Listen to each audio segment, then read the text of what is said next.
Yo! What's up? Chat is working! Okay. This looks like it's gonna be a good stream. My activity feed on my end that tells me notifications and shit, not working. But that... Pfft. Who says we need that, right? Fuck. We don't need that. Fuck that. But yes, welcome! We are back. Hello! Welcome! Oh, yeah. Let me stretch my back. I didn't stretch my back before we started the stream, but that's fine.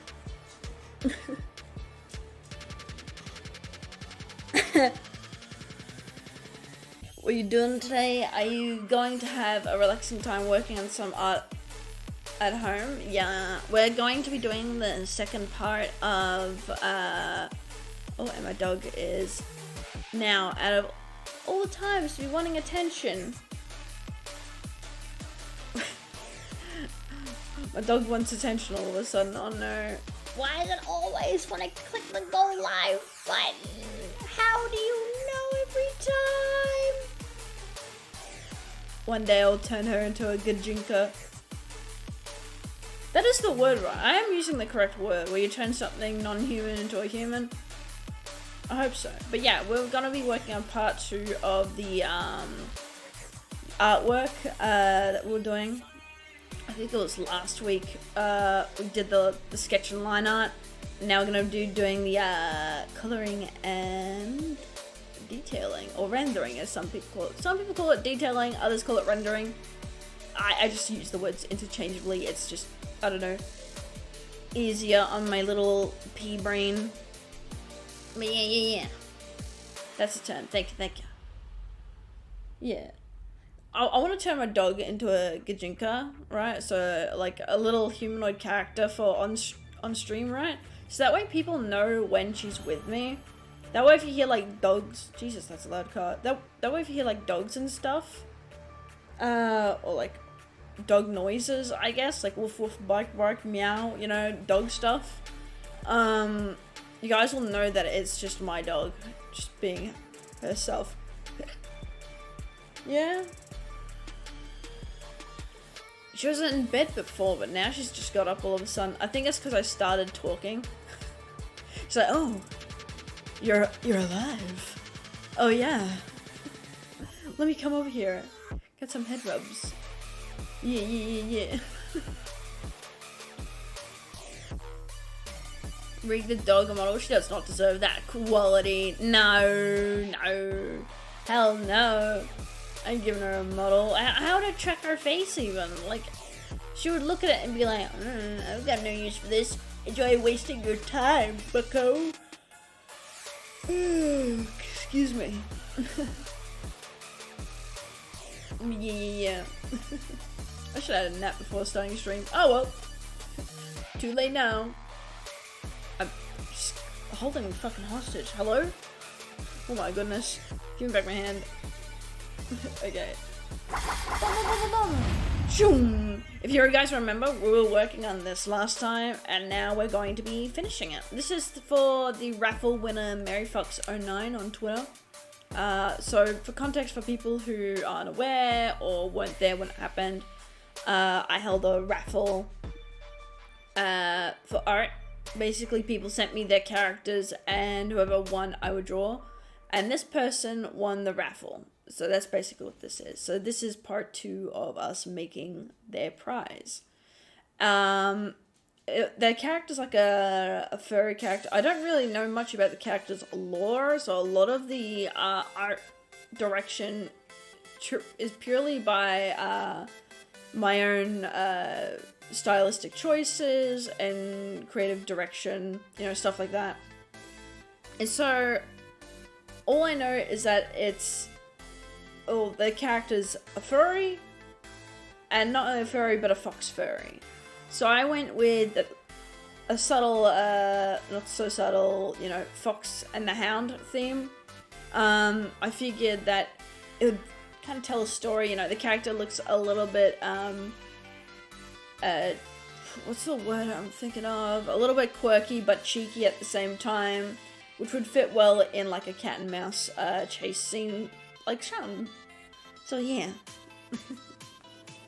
So we're going to be working on this. Hold on, let me just take a sip of my drink. Don't give me that! My dog tried to take it.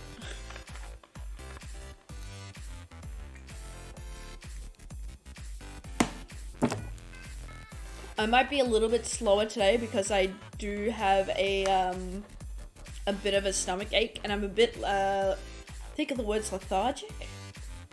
Lethargic? I think so. I think that's the word. Where like I'm a bit more exhausted than normal, you know, my legs are achy and crap like that, so I'm a bit under the weather, but I'm well enough to stream, don't worry, I know my limits, so like, don't worry, you know.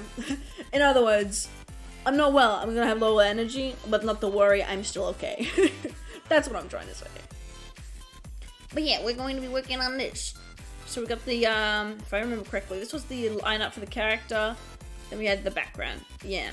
Okay, I remember. Okay, so first let's get the colors going. So, this is the character design. There are multiple references here. So you got this one, and then you got this one. These two are the brightest, so I'm gonna go with that over this one, because this one has a bit more of a yellow tint to it. And while I like it, I want to keep it as accurate as I can. So I think we're going to go with this orange here. I can see it's a bit more in the red. Okay, let's try this. Oh, and let's get rid of my logo on there.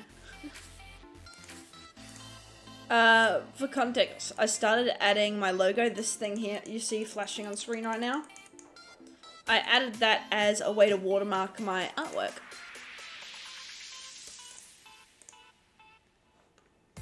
That way people can't just, you know, yonky sploinky my fucking art. And I know a lot of people say like, oh, well, people can still steal your art even if it's watermarked, you know, people can just, they can just get AI to do it and whatever, but like, not everyone knows how to do that. I always recommend, if you want to at least, watermark your artwork. That way it's got a way for people to know who it came from at the least. Sure, people will remove the watermark. People always say like, oh, it's never worth it to credit your own artwork because someone out there is just going to remove the watermark. To which I say that's pussy shit. Wanna know why? Wanna know why that's pussy shit? Because if someone's determined enough to wrong you, they will do it no matter how many steps you put in front of them, okay? But it's a matter of if they know how to do it. So like, why make it easier for them? Take up their fucking time, you know? Know what I mean? Hopefully that makes sense. But like, don't let them have it easier. Because it's gonna deter you from like, you know, from getting the proper credits, you know. Just do it. Just do it. Just do it.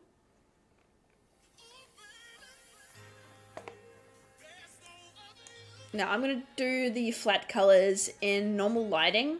So as you probably know, if you are a regular or have seen my artwork before, you notice I like to add cool lighting effects to the artwork. I'll be doing the same thing here, as I want to put it in like a nice sunset. You know, I want to bring some purples into this to contrast with the oranges in this character's design, you know, to make it really nice. What I like to do is I like to color everything with their flat normal colors first and then add the lighting on after and then go from there. It just makes everything look a little bit more crispier and makes it easier to, you know, shade their lighting and stuff.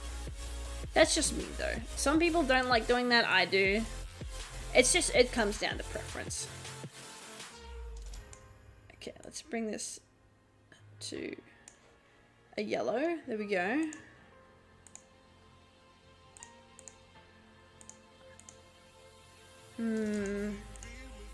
This seems to be too bright of a blonde for my liking. Let's bring that back down to orange.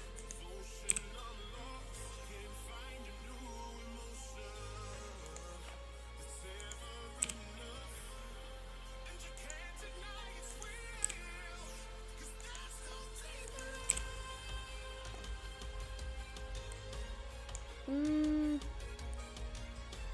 think it's there, maybe? Like, I think it's kind of there. Oh! No, that's the base color there. Okay, I'm going wrong here. There we go. There we go. That's a bit better. Maybe a bit more darker. Pull it a bit more in a strong. There we go. That's nice. The time for you is 6:30 p.m. Side of Australia, while for me it's 8:30 p.m. Yeah. It is 6:30 for me. It's kind of just difficult making a model based on myself. Maybe it's my personality. Okay. If you want to... Okay, here's a cool trick I learned when doing character designs based on personalities. Like, I'm going to assume maybe VTuber route, because obviously I don't know what you plan to do personally, but basically what I recommend is asking your friends, not your family, but your friends and people who mingle around you, what your, you know, what they remind you of, right?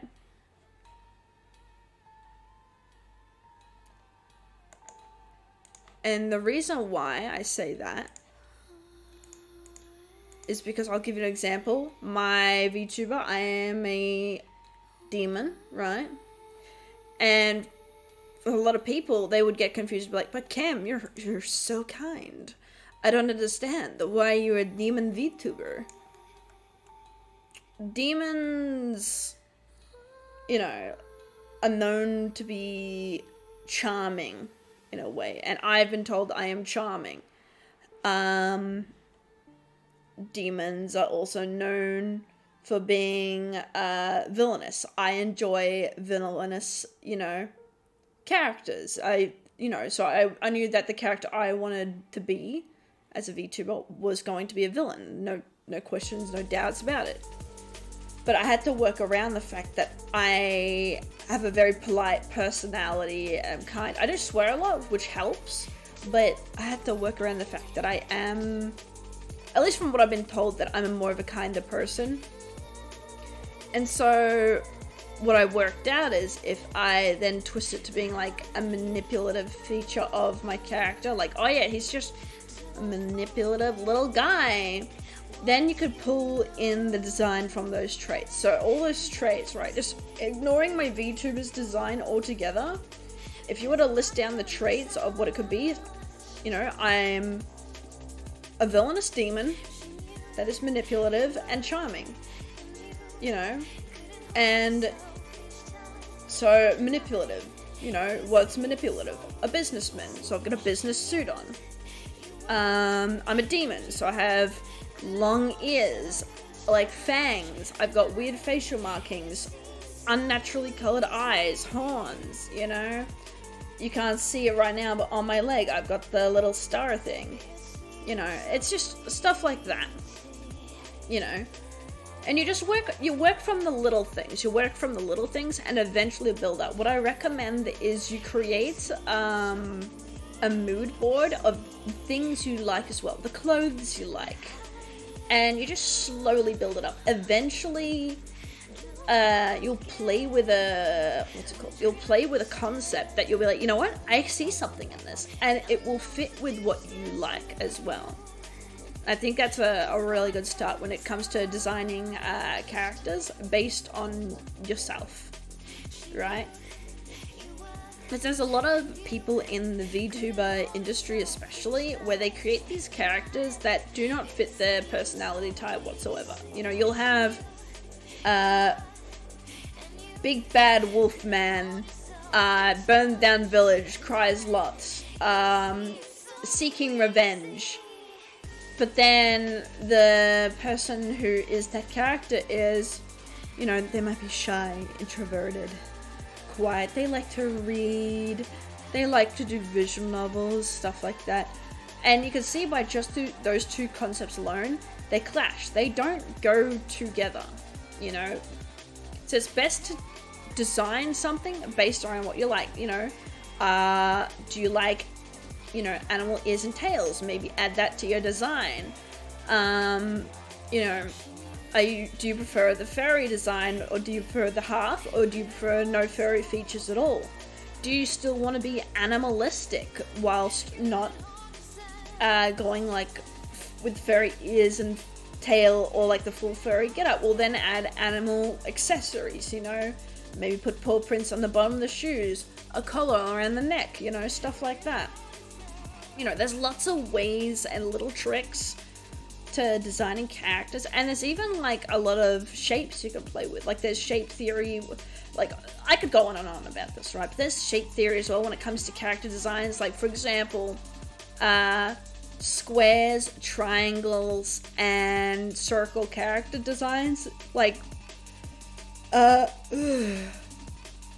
excuse me, but they display certain types of characters. Like for example, if your character is mainly consistent of circular design elements, like maybe they got a round face, big round eyes, a rounded body, you know, almost no angles, no squariness to them, chances are they're probably really kind, they're welcoming, they're warm, they're friendly, you know, that sort of stuff.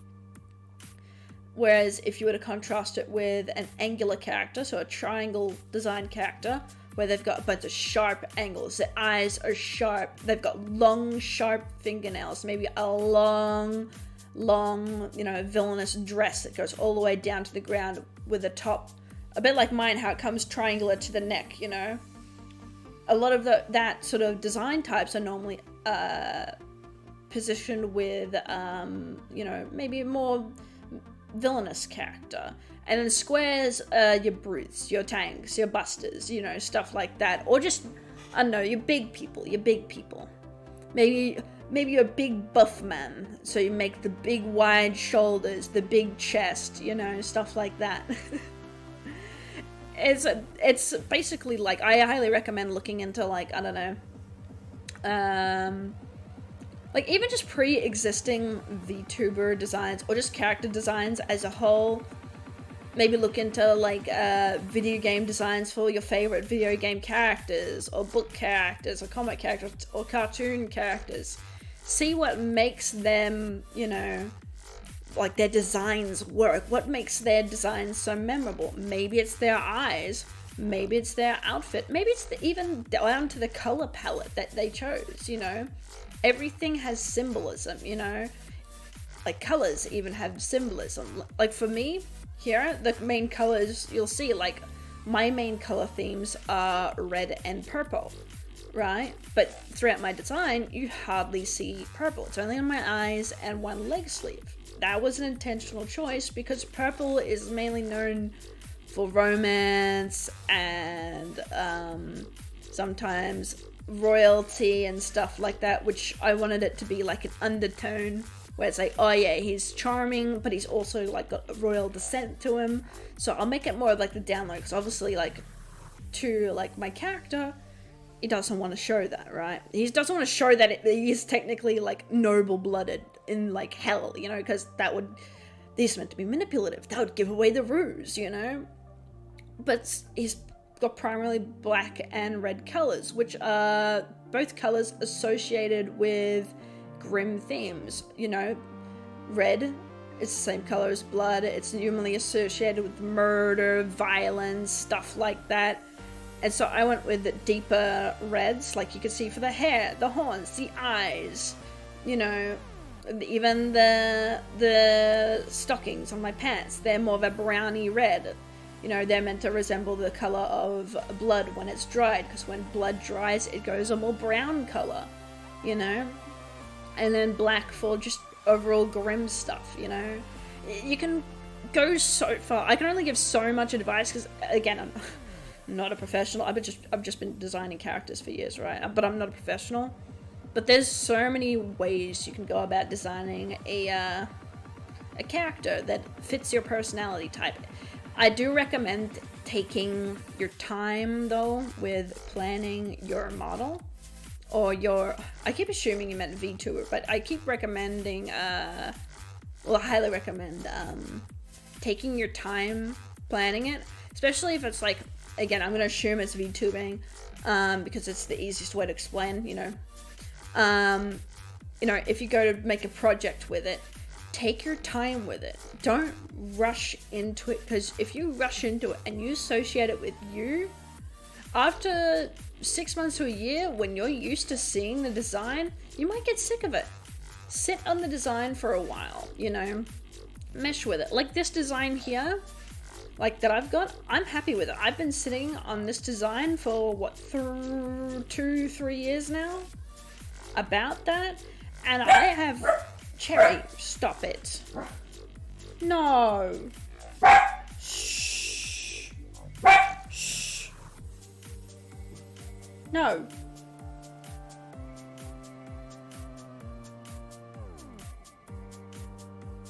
Go to bed. But you know, I have had this character design for years, and I am still yet to get sick of him. I feel like, for me at least, he has the possibility of becoming a very iconic design. Very memorable, you know, has a unique silhouette where if you were to see it, you would immediately picture the character, you know, stuff like that. Yep, VTubing? Yeah. I thought so. Not a lot of people design characters based around them anymore, where it's anything non-VTuber related. Nowadays, when people design characters about themselves or like for themselves, you know, it's normally a VTuber character. Oh wait, missed a message. Cami, I tried to ask you in last minutes of your stream. Oh yeah, yes, I saw that. I felt so bad. I figured that you would ask again today, so don't worry. How could you move your VTuber arms? Oh, like this? Yeah, I saw your message yesterday when I ended the stream. I was like, oh no! But luckily you're a regular here. I knew you'd ask again, so it's all good. I just waited till I saw you next stream for you to ask again. Oops. But yes. I just knew old, I don't remember. No, this is new. Like, I think last week or the week before I got this. I'm pretty sure I put credits in the description, but I can't remember. So what I use is the Leap Motion Controller 2. Oh my god, yes, you want attention. You're such an attention seeker doggy. Oh my goodness. She's like trying to climb up in my lap. I'm like, I've got my chair positioned in a way so she can't jump on my lap, because otherwise she'll like climb on the desk and interrupt shit and everything. She's very much, my dog is very much a baby. She's just a big baby. Yeah, I use the Leap Motion controller too. I can't remember how much I got it for, but I was looking into the Leap Motion controller, and then when I went to buy it, they said, oh, the second one's out. Want to pre-order it? I'm like, okay, I guess I'm pre-ordering this thing, whatever. And if you know me, I don't normally like to buy things unless it's been out on the market for a little bit, because I want people to be like, oh, this is a great item, or oh, this is a piece of shit, you know, like, so I don't waste my money, because I don't know about you guys, but I'm not flush with money. I'm poor.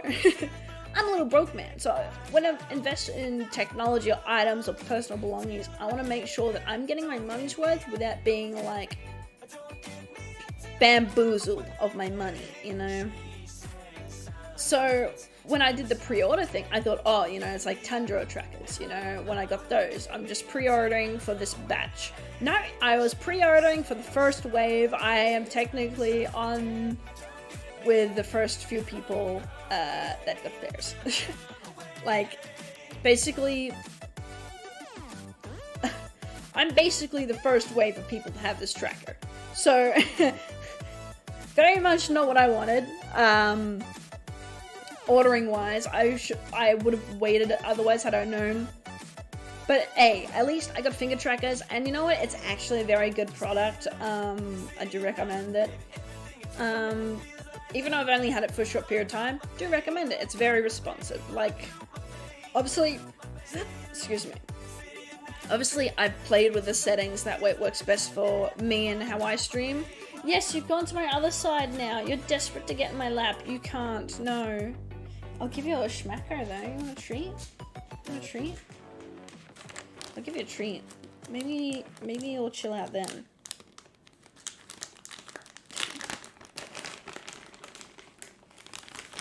There we go. You can have the whole stick. Normally I break this in half because you're such a little thing. But yeah, you've been good. There you go. Come on, take it. Take it. Don't just stare at it, take it. It's a big thing of jerky. Take it. Take the stick. Take it. Take the stick. Take it. I'm literally rubbing it into her face and she's just staring up at me like, why? Why have you forsaken me? Take it. Take it. Yum. It's yummy. Yeah, maybe fine. Very good. Very yummy. Yeah, take this. Take it. Take it. Take it. Take it. Take yours. Good. Yes. Yum. Yummy, yummy. Dinner. Food. Yummy dinner. Food. Yum. Dinner. Yum, yum, dinner. Yum. Food. Yes. Yes. Yes. Yum. Yes, she's licking it. Okay. We're making some progress here. Yum, yum. Yum, yum, yum, yum, yum. Yum, yum, yum. Dinner. Yum. Food. Yum. Eat it. Schmacker. Yum. I'm just gonna say all the words she knows. Yum, yum. Dinner. Yum. Food. Food. Edible. Yum. I'm just gonna drop it on the floor. Like, I can't do that anymore. She'll work it out. Normally when my dog's a little bit weird. Normally when she wants something,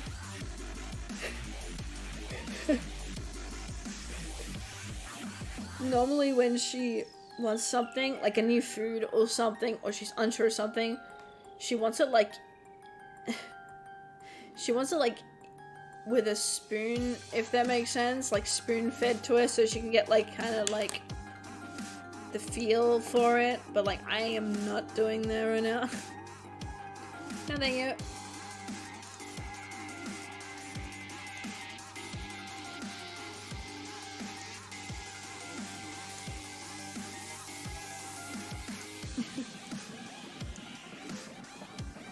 I'm using this with my computer mouse and not my stylus.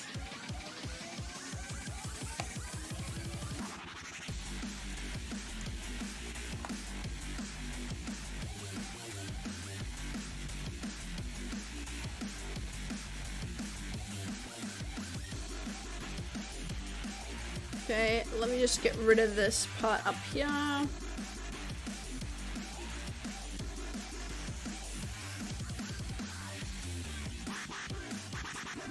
There we go. But yeah, also, because you mentioned VTubing, I do have a lot of resources in my Discord. That if you scroll down, go to the content creator section, you'll find it. I don't know how helpful it will be because it's kind of needs updating. But basically, I remember ages ago, I put down like resources and stuff for people to use. That way, you know, if people want to stream or stuff like that, they'll at least have a starting anchor point. But it's up to you. What color pink is that? It's like a more red in it.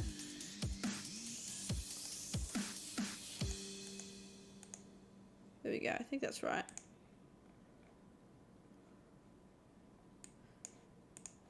Oh, we're missing an orange part here. Boom. There we go.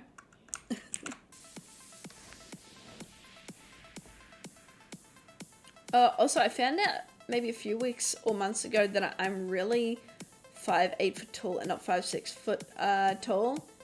So I thought I was short, but I am a bit tall. I'm actually taller than everyone in my home. Yo, let's go!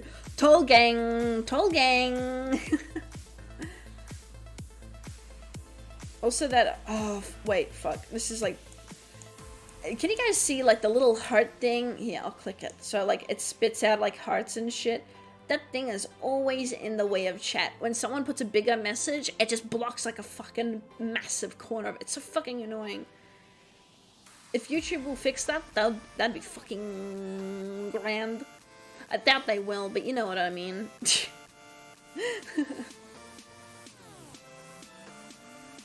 You're not talking. Fuck you! How about that? Fuck you. You're not tall either, okay? You're not tall either. I don't want to hear shit. I don't want to hear it. I don't want to hear it. I also heard that top half concentration is also important. And so as yes, exactly. Okay. Fuck it. I'm gonna zoom out in my model, right? So streaming wise, you guys mainly see this. You mainly see my shoulder up view, right? Yeah, I'll make myself bigger so you can see, right? What the fuck did I just zoom? Reactive images? No. Okay. There we go. So you can see here. Big! I'm big now! So you can see, you guys only technically see from the belly button up, right? And that's because I have it set like that. A lot of people actually like go lower, like, yeah, hold on, let me just, oh, wrong one. Wrong one. There we go. A lot of people, sometimes they'll be from the shoulders up, the head up like this, which I think is a weird angle. A lot of people are actually from this angle here, or bust up like this. I normally do here, that way you get the full torso experience, and I can also have like full range. But you can see, like, in a lot of my streams, a lot of people will recognize only me from the shoulder, like from the stomach up. But like, I have this full design, like so, where I got legs and stuff. I got little legs. Look at me go. Look at my little dance. It looks even funnier when like you see my hands moving. But yeah, you can see I have legs, you know. You can see I also have like consistency. I always recommend, right, when you do color balancing, what color balancing is your color palette. I recommend that you stick with a very limited color palette, excluding the skin color. Skin color doesn't fucking matter sometimes, right? Because like, people excuse it, right? Like for me, you can see a consistency of 3 colors. You got the big one, which is black, which is my jacket, that is my mesh, my collar and my leg thing, my shorts, and my shoes. You know, they're all the black aspects of my character design. Then the second primary color is the reds. That is my little leg thing that has a star in it. My leggings, that's red as well. You then also got my hair and my horns and my eye, you know. And then you've got the very little nod, which is the purple. That is in my other eye and on my leg sleeve. So you can see when my character design is boiled down, it's just a simple design. It's actually quite, like, compared to other character designs, my character design is actually quite simplistic, right? There's actually not a lot going on with him, but because I've done so many design choices, it looks like there's a lot going on with him. But in reality, he's just a guy with a mesh top, collar, jacket, and shorts on.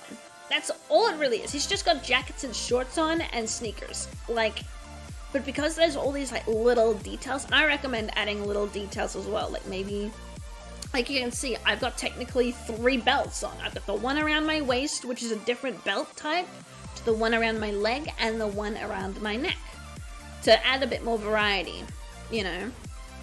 I've even got the mesh tops, that way it's, even though because like, for example, if this mesh top was a flat color, it would be kind of boring to it, wouldn't it?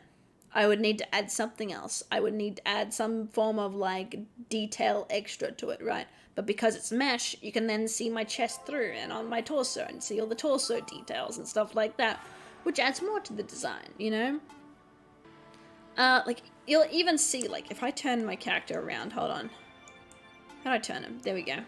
You can see how much more simplistic my design is when I am turned around, because it shows less, right? I am very much, you know, from the stomach up, a front-facing, primarily designed character, right? The back was, like, just the result of. Like, you can see, like, that black where the star, the bright red star thing.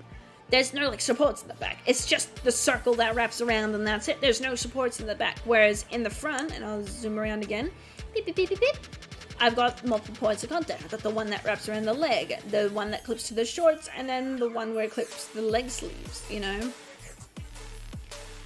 It's like, just little stuff like that, you know?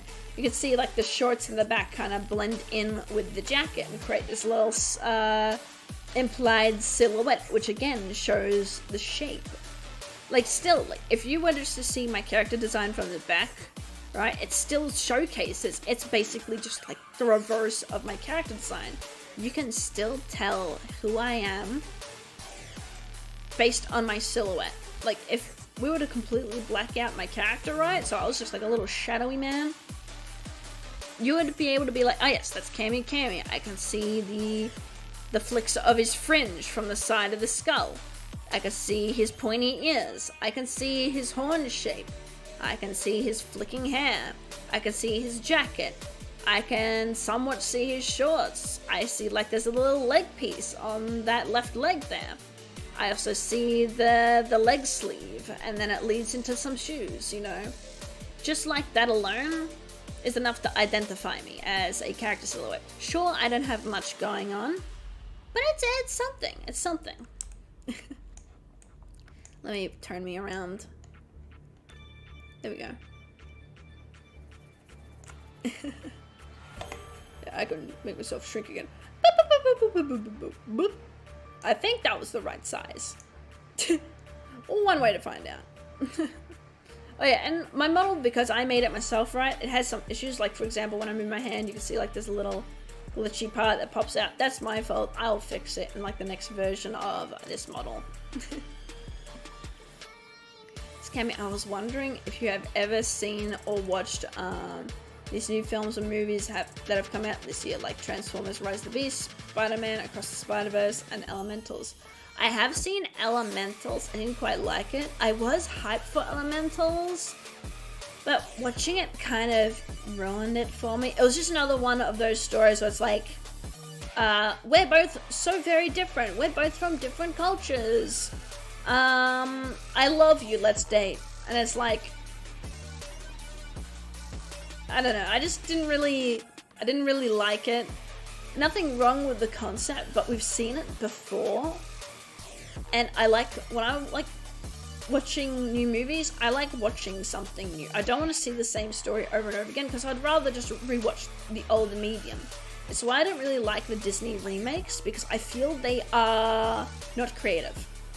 I feel it's just them doing a cash grab cheat code, you know, and to get people talking about it, they then cast the cast, like, to not look like the original character, so it fucks people's nostalgia and creates debate, debacle, arguments, which boosts their sales, you know. It's a very predatory marketing strategy, but that's a whole other discussion.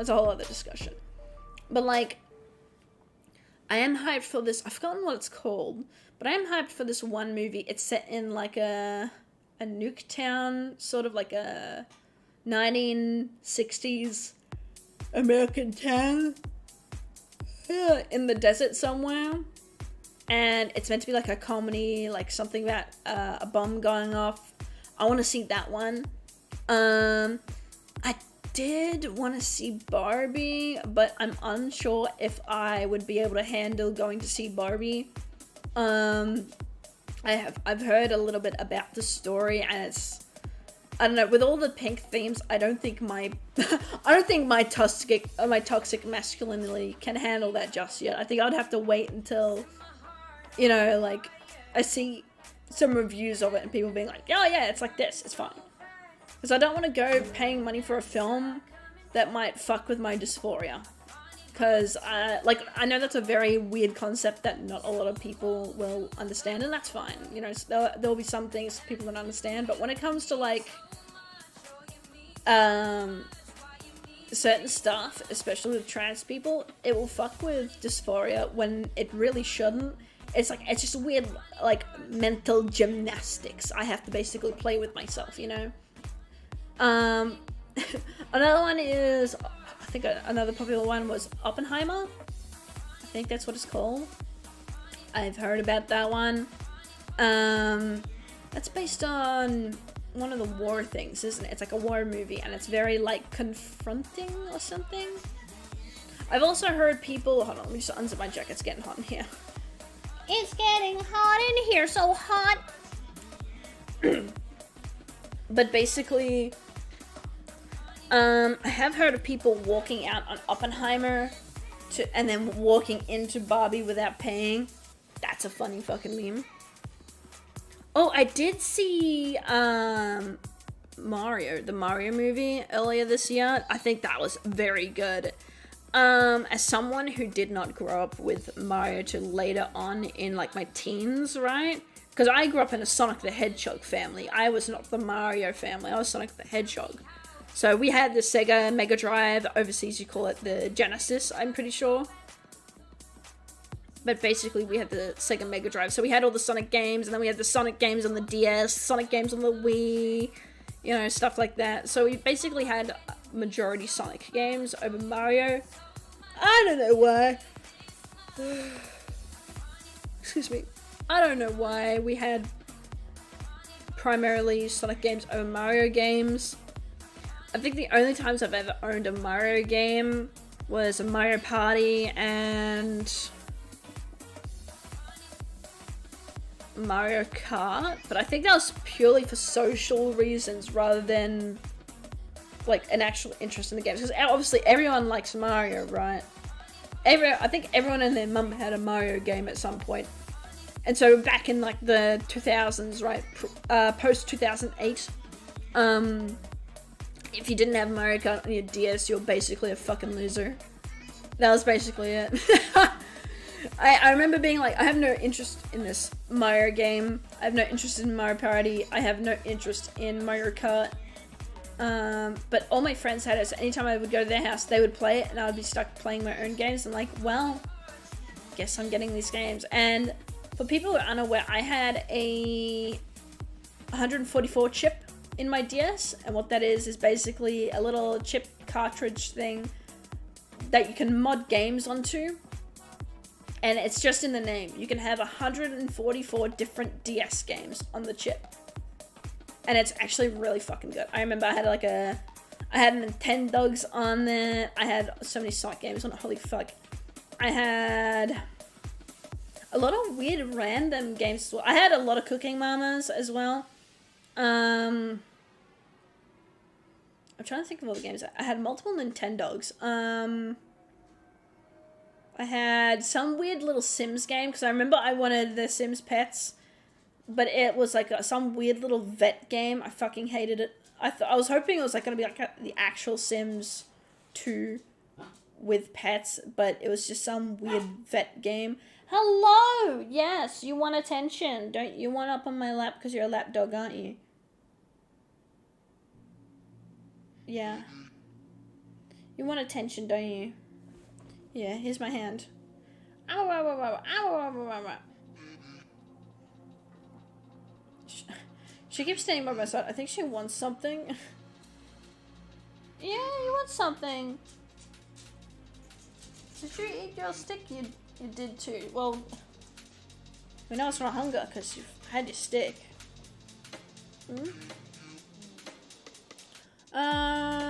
What else is... Oh yeah, I remember I had also like a diary.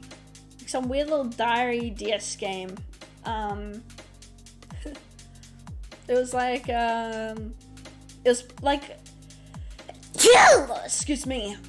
It was like password locked and everything. I remember my dad got it for me because it was like, oh well, all women, all young girls should have a diary, and in this digital age, chances are you're not going to use a book, you're not going to want to write in a diary, whereas I'll just get you this DS game on your little 144 chip.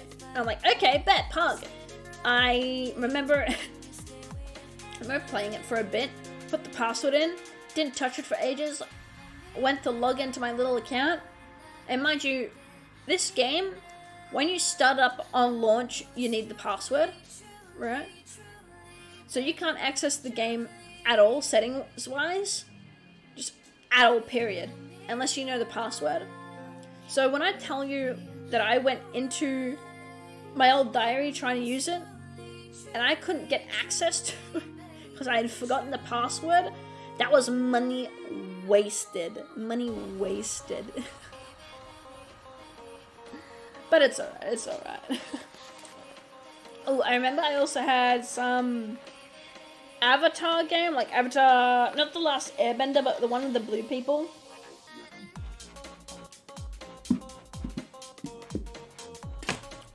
Oh, actually, that was another movie I was gonna watch but I completely forgot about.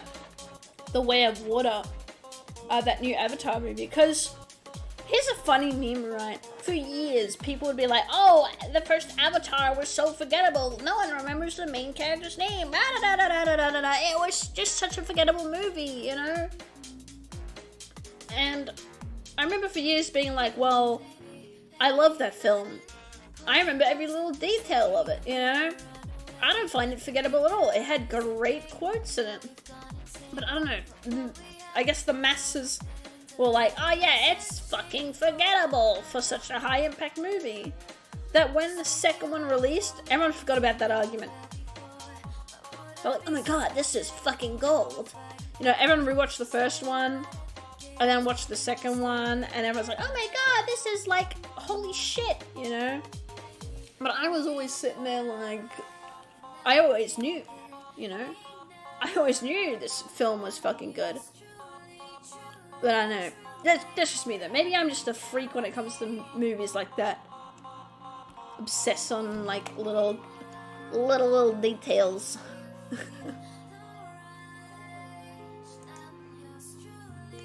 that color, let's see. Hello, yes, Cherry, yes.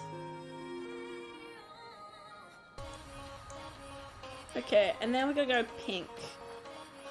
I better remember the like color these in before like I fucking forget it.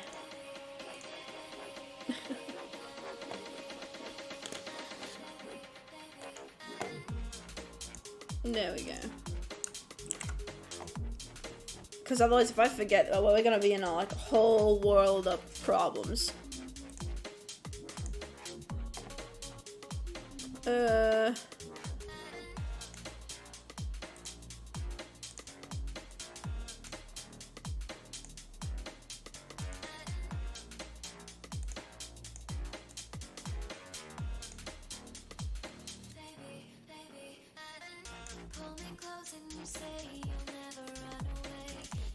Let's color this.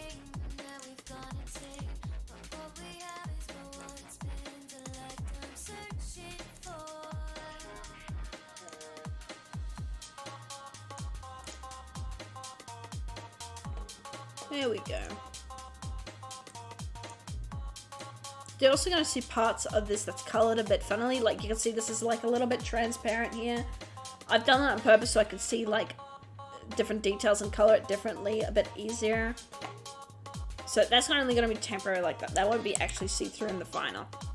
It's only just see-through like that so I can see what's what.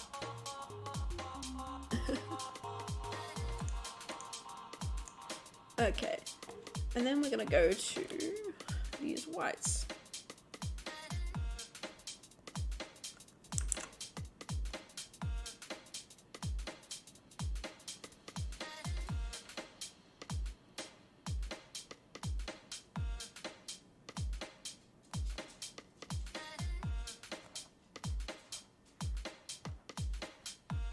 Oh, Cherry, I know. Do you need something? I think my dog actually needs to go outside. Do you need to go outside? To the toilet? Oh, fuck's sake, she needs to go to... This whole time she's like, please, I must shit. Please, release me. I must shit. And I've been sitting here thinking like she's being annoying and shit, and I'm the one that's the asshole. Gosh, that figures, don't it? It's always me that's the asshole that forgets, yeah? I'm sorry. Wait, just give me a second and I'll bring it right out. It's always me, yeah? I'm always the problem, aren't I, yeah? Yeah? Okay, let me just quickly save this. There we go. Okay, I know we didn't make much progress. Let me just quickly go on BRB mode. I will still continue the stream. I just need to take my dog outside to see if she needs to go to the toilet. Because she's pretty much wanting my attention constantly. And if it's not that, I know it's not food. I know it's not water. She's tired though. But I'll see if she needs to go to the toilet. She looks like she does. She's pretty much giving me the signal of, help, I need help! I must piss and shit! So, like, I'll be right back. I promise, I promise.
Alright, I'm back.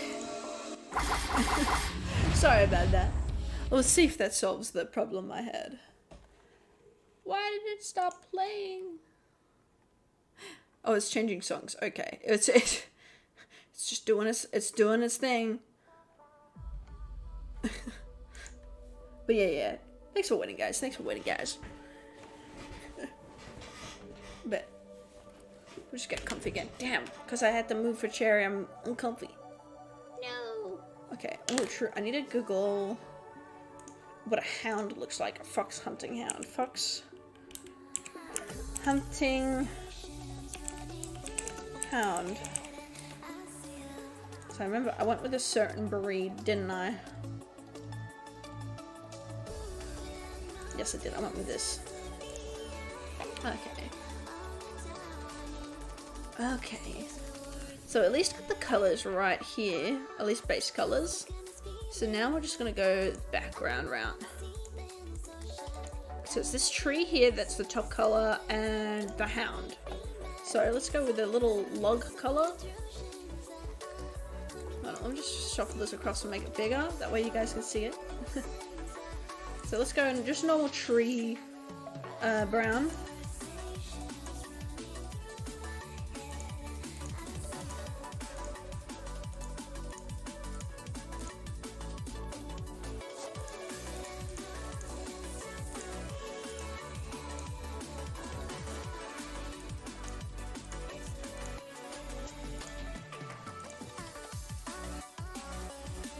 There we go.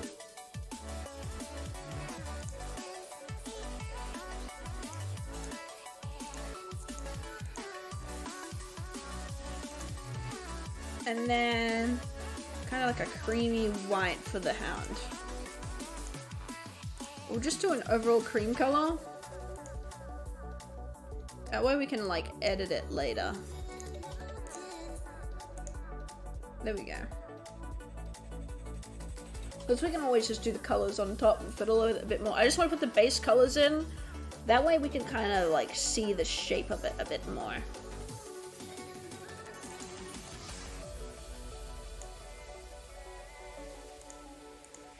Wait.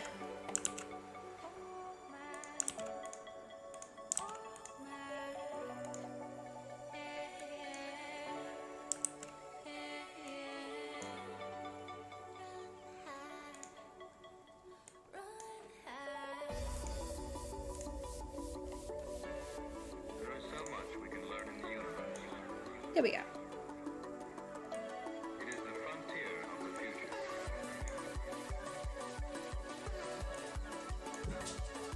Oh no, Cherry, not again. No, I just took you out. You don't need to go out again. I just took you out.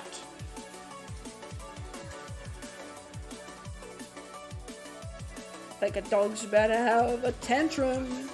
Oh yeah, and then we got the leaves here. What I'm gonna do with these leaves is... Don't you have a sook at me. You're not to have a sook. No, I've banned... You know what? Banned. I'm banning tantrums. They're banned. Now you can't... Now what are you gonna do? Now what are you gonna do? You can't have a tantrum if I ban it. She's giving me like the death eyes, like.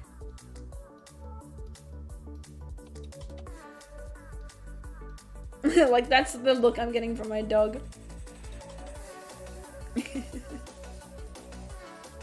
Oh, I've already answered that question. Oh wait, there's some extra ones. Oh, I have seen clips of Nimona.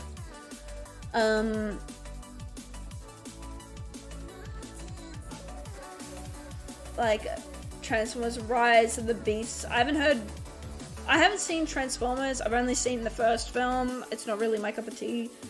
Across the Spider-Verse, I've seen clips of. John Wick 4. I've never been interested in the John Wick series, so that's just me though. But Nimona, oh, I have heard so much good stuff from Nimona. I remember reading the graphic novel for it, and it was like really fucking fun. To which, hearing that Nimona was nearly cancelled, I'm glad they went through with it. And I'm surprised it was Disney of all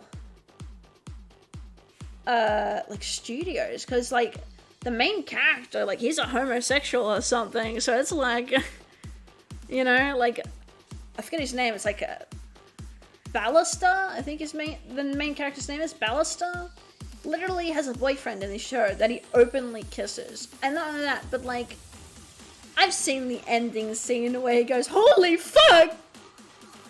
But it cuts off before he says fuck. Or like, "Holy shit," or something. He goes to say a cuss, but it cuts off because they're allowed to do that in like certain films.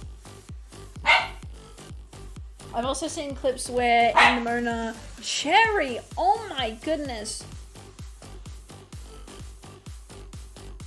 You good? This is what I mean when I say my dog ruins streams. She's just a very, what's the word for it? She's very, very demanding when it comes to attention. It's either all or you can't have nothing. She doesn't like sharing attention. So she sees me talking, she knows I'm talking to something, and therefore she wants that attention. That's basically what's happening.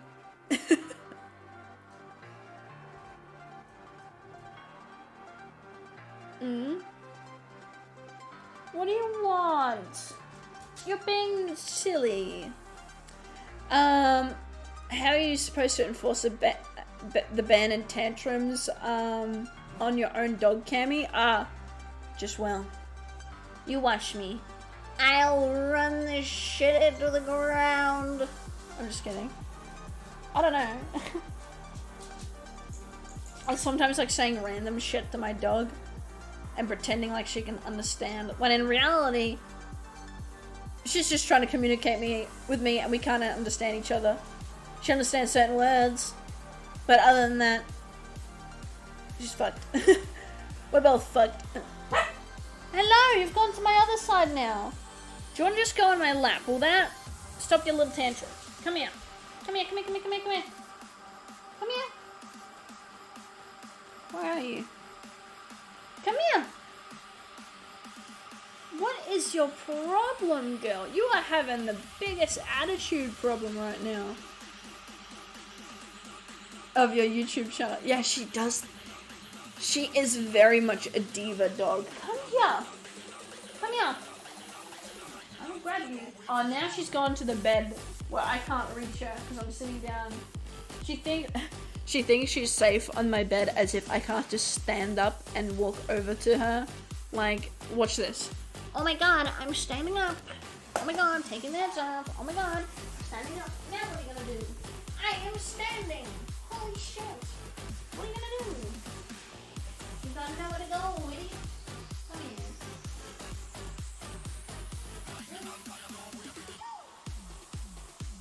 Silly bozo, come here. Yeah? Who are you? Looking stupid? Yeah, hello. You've done it, Cherry. You're up in the chair. What do you have to say for yourself? Yeah, you're yawning because you're tired and you just want attention, that's all. I can't give it to you right now. I'm live! We're live to people. We can't. Hopefully by me having her on my lap, she's gonna be a little bit more tame. It's gonna be a bit tricky for me to draw with her in my lap, but it won't be impossible. I hope.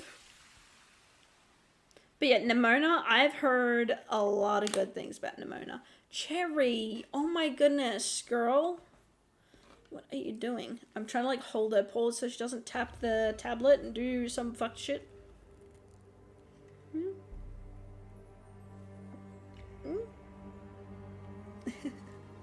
Yeah, she very much thinks she's a star though.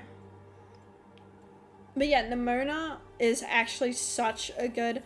I'd show clips of it, but it is Disney.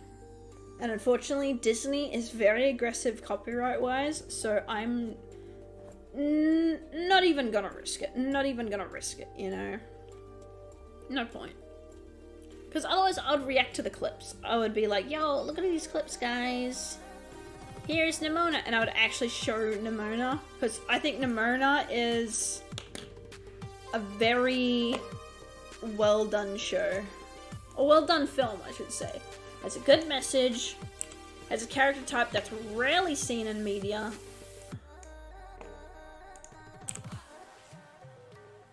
You know, very good.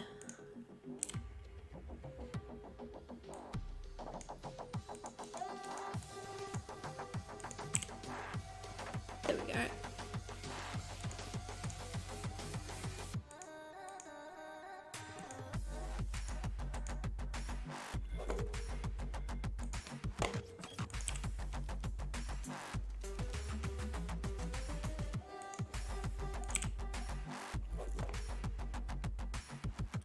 There we go. And then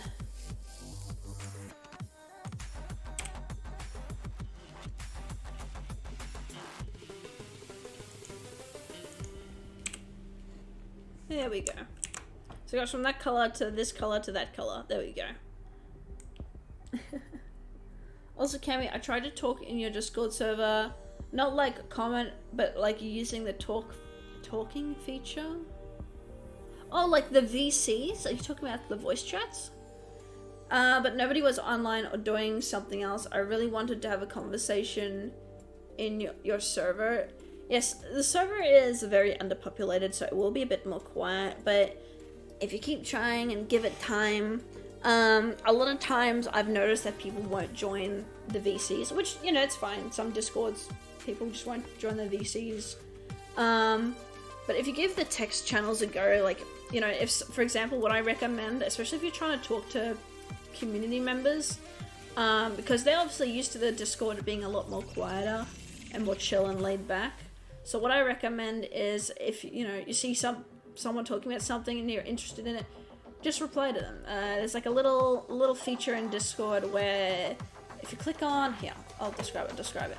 If you click on the 3 dots on the upper right of their message and you click reply, you know, it allows you to make a little reply sort of ping to their message, and you just add on from their conversation.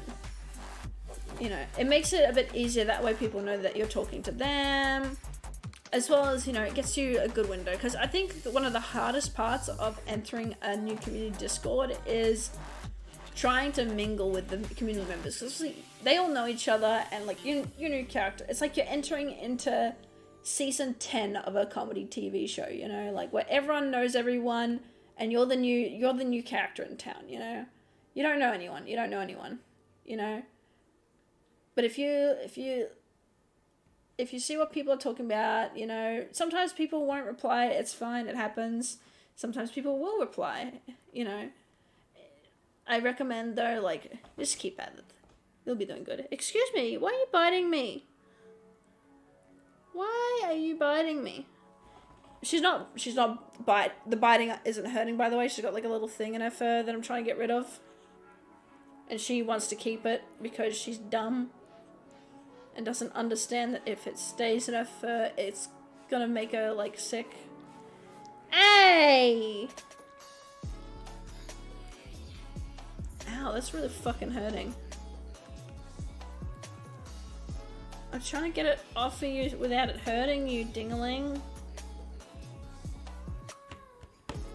Oh, now she's having a sook. No! He cares about my well-being! Bite him! Bite him! Oh, I better not do that while, like, my fingers are next to her mouth. Ow! Fuck yeah, that's why. Come on, give me that. It's a little grass seed in your beard. Came for art stream. Arrived for dog care. You okay? No, you can't keep it in your beard. Gotta get it out of there. Oh, I feel it. It's almost out. It's almost out. Oh, you can see my little hand pop up trying to do it. Wow, wow, wow, wow, wow! You're biting my fingers! The reason why, she's biting me as well. I've almost got it. No, no, no, no, no, no! Don't put it in, don't put it in, don't put it back in. The reason why she's biting me, she's not a very hard biter. I'm the only person she really has a go at, but that's because we, like, trust each other. She won't bite other people. She's almost never bitten anyone who isn't me, so that's, woo! You know? But, you know, stop it! I know it's uncomfortable what I'm doing. I'm trying to get it out of your fur though, so it doesn't tangle up and cause problems. I know. Sorry. There we go, it's out! Oh, that's why you didn't like it. It had a bunch of fur with it. Look at all the dead fur. Okay. You right, let me give your face a rub. Yeah, let me put it on this box. Yeah, give me your face. Let me rub it. See? Yeah, the main reason why she was biting is because she doesn't like them being pulled out of her fur. What the dog doing? She had like a little grass seed in her beard. And she was biting my fingers trying to stop me from taking it out. There you go. Is that better? Yeah, my dog very much treats the grass seeds in her fur. Like, when you try to take them out, she treats it like sharing, and my dog doesn't share. She just doesn't understand the concept of sharing. Like, if you give her a ball to play fetch, yeah, no, you're not getting that ball back. She would rather nibble on your hand to, like, give you the you know, the casual fuck off warning than let you, like, play fetch. She is very much, like, I think she's a very social dog, definitely. Like, I mean, I know you can't see her right now, but she's literally in my lap begging for attention right now, even though I want her to go to sleep, because normally this is the time she winds down and sleeps. There you go. Oh, good night. You heard sleep? Yeah, okay. She just laid down then. She said, oh, told me to sleep, but... Oh, now she's gonna bark. Okay, let's not. Let's not. It's just people moving around the house. You're fine. She's got little dog syndrome, so anytime she hears anything move around the house, she's like,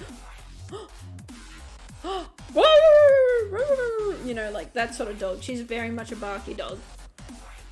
Stop it. Stop. Every time I touch Stop. Settle, petal. Settle. Normally she goes to bed at like, or she puts herself to bed at like 8 PM, so I've just got to wait her out.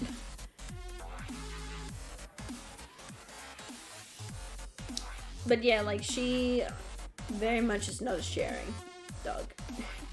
It's very much everything belongs to her, and if it doesn't, fuck you. Yes, it does. That's basically my dog. every time I touch Mac. Okay.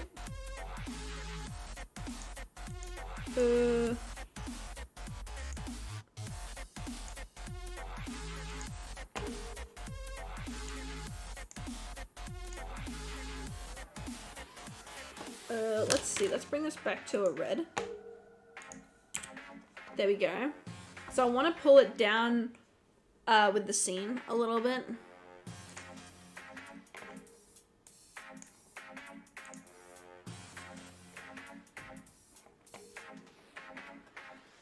And normally when you're drawing things far away, right? What I recommend is pulling with a blue. Like, make your color slowly head towards blue, if you can. Like what I'm doing here. Like, this tree here is basically almost purple. Pretty much, right?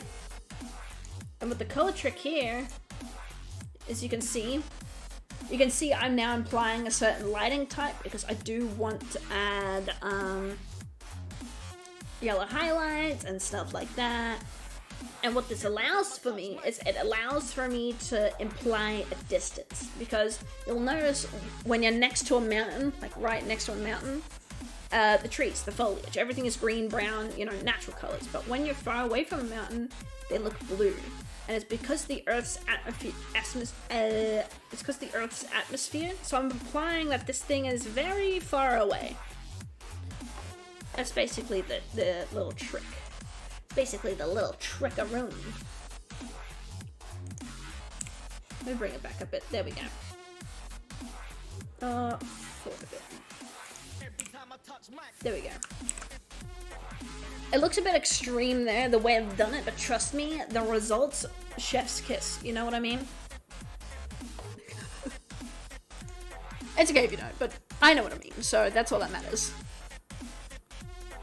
And then we got the ground and the background.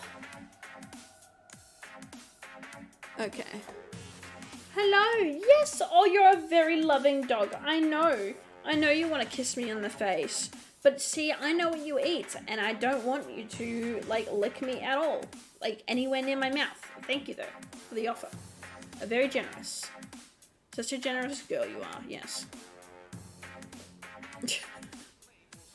What the dog doing?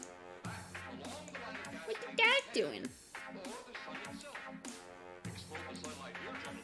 Wait. Huh. Hold on a minute. Maybe if I do this?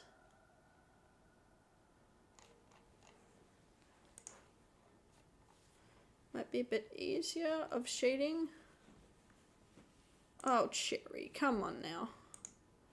Oh, you're gonna rest on my arm. Oh, brilliant. I love that so much right now. Like, I just love it when you rest on my arm and put all this unnecessary weight on it while I'm trying to work. Yeah, it's my favorite.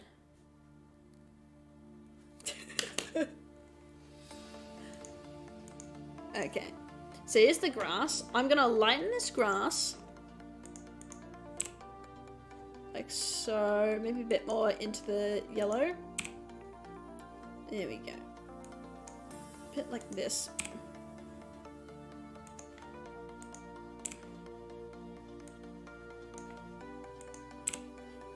There we go. So it's a bit more of a natural color. And then the sky. The sky. Oh, let me just, oh, there's a tree. There we go. Let me just use this tool as well, just in case.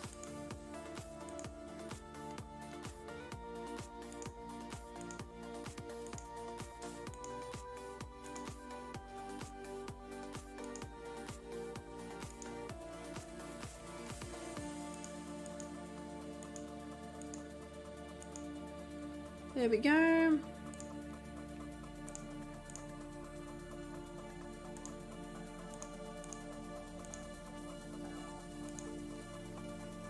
Bum, bum, bum.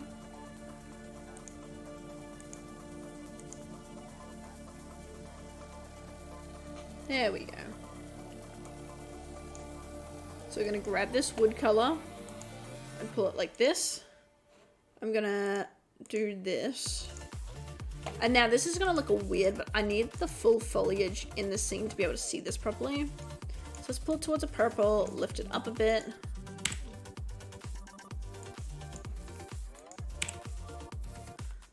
Like that. Pull it towards this color here. There we go. And that kind of works. That's kind of our flat coloring, which I know it looks a little bit weird, but if you know anything color-wise, color theory, you'll kind of understand what I'm doing here. Okay, jump down because you're being a little bit annoying. Come on, you're tired. I know you are. Go on. I know you want to go to bed. What's about you need to go toilet again? Oh my god. I just took you out not too long ago. Just go sleep for a little while. Sleep it off. Please. I beg of thee. But yeah, this is basically what we got as a background. Well, as an overall design, as a flat color sort of look.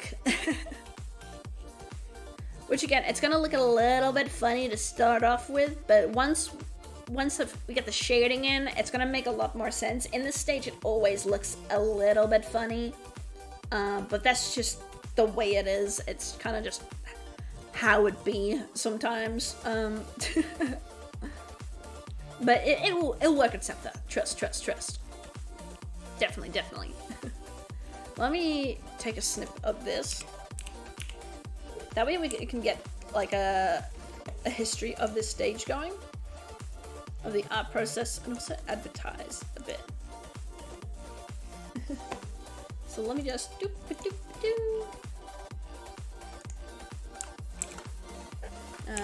come join the stream. This is what we got. Oh, fuck. Okay, that's all good. Got so far. Let's go.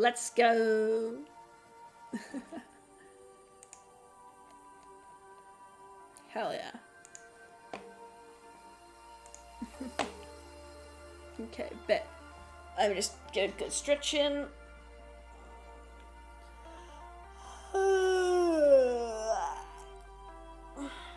Let me take a look at my dog. She's in bed, so she might actually finally have given up on her little succums, which is good. I'll check up on her later. It's fine. She's just being herself. Oh, shit. Okay. So what we're gonna do is we're gonna slowly work on coloring the line art. Because all good coloring,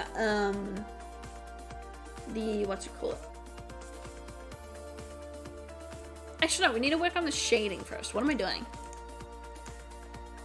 So this is gonna be the tricky part, because obviously this is all like certain details and stuff. I mean, what we can do is we can do this and color what needs to be colored, like certain colors, like this, for example.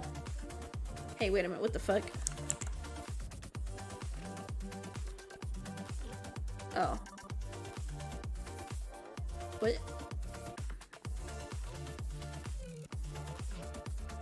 There we go.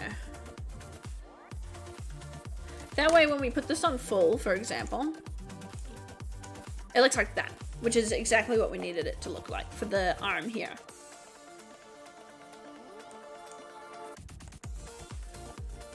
And the same thing here, where, yeah, if I pull this back, let's see it a bit more. There we go.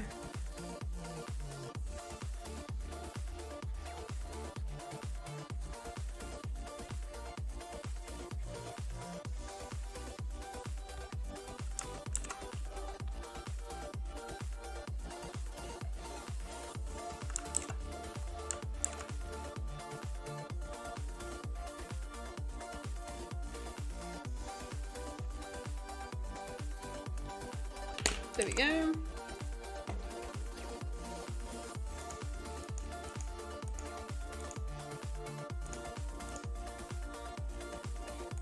And then we're gonna get this little tail piece in.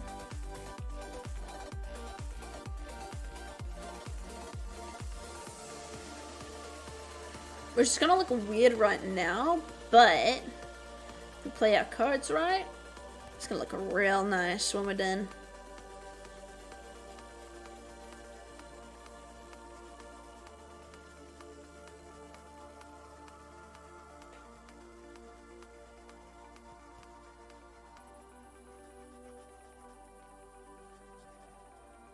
There we go. So then when we do this, it's gonna look like that. Which makes it look really lineless and nice at times, which will be really good.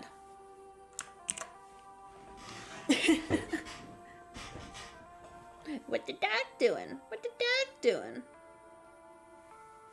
I'm sitting on my hoodie when I want it to be like a little backrest for me. There we go. So it kind of looks like that, which looks really nice.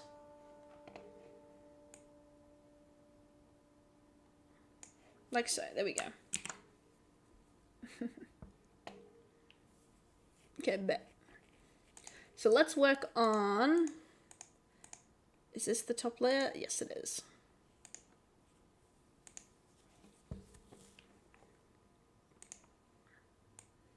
let's work on this layer here. So I've put this in a folder within the folder. That way it's better. I can better control it. So first what we're gonna do is we're gonna grab this. I'm gonna pull this down like so. And I'm gonna basically get to shading. Let's just get these shadows in. Because there are shadowy bits here that are like hard light shadows. So I want to get those in. Put that at about maybe that percentage.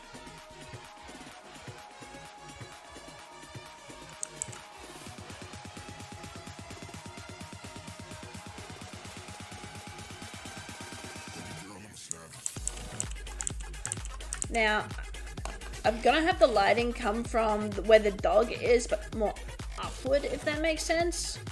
So I'm gonna need the lighting to do the same. So let's do this.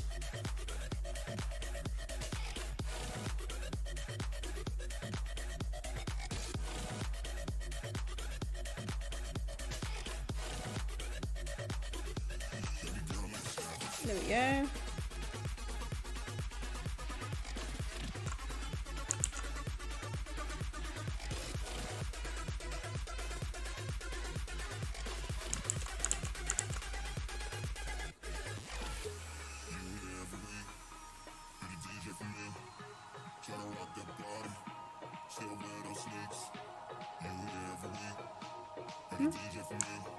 So Cami, are you going to do Halloween in October by trick-or-treating? Because that's what I'm doing to get free free candy is pretty good. I'll admit, free candy is pretty pog.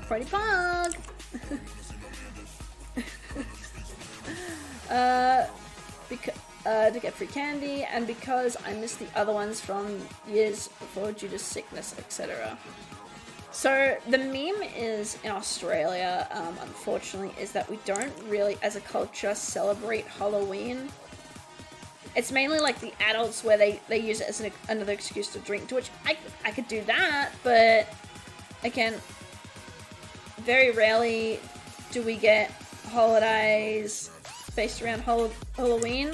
Like my first Halloween-y experience, right? Because obviously, like, I'll give you the gist. Every Australian child goes through the exact same situation, right? You know. So just picture, you're a child in Australia. You're like seeing all this American shit about the event Halloween. And you're like, oh my god, Mom, we need to do a Halloween. We gotta dress up. We gotta go around the streets and everything. Your parents try to warn you, but they know deep down you have to learn the hard way. Like every other Australian child, your time has come. You know? And so they let you do Halloween. They let you do it. And you're all hyped. You're all hyped. You know, you're a kid. Why wouldn't you be hyped? You know? And you go to your first trick-or-treating house, you know, you're all hyped, you're dressed up. I don't even remember what I was dressed up as for my first Halloween. But basically, you go to your first Halloween, you're so excited, you're about to knock on your first house, you got the basket, you're all dressed up, your parents are watching from a distance in shame and fear of your reaction. A little old lady comes out. She's about, let's say in her 60s, got a little bit of a Karen vibe, so to speak. She looks you up and down. She knows exactly why you're there. She prepares. She's like, oh, finally, another child to fucking ruin.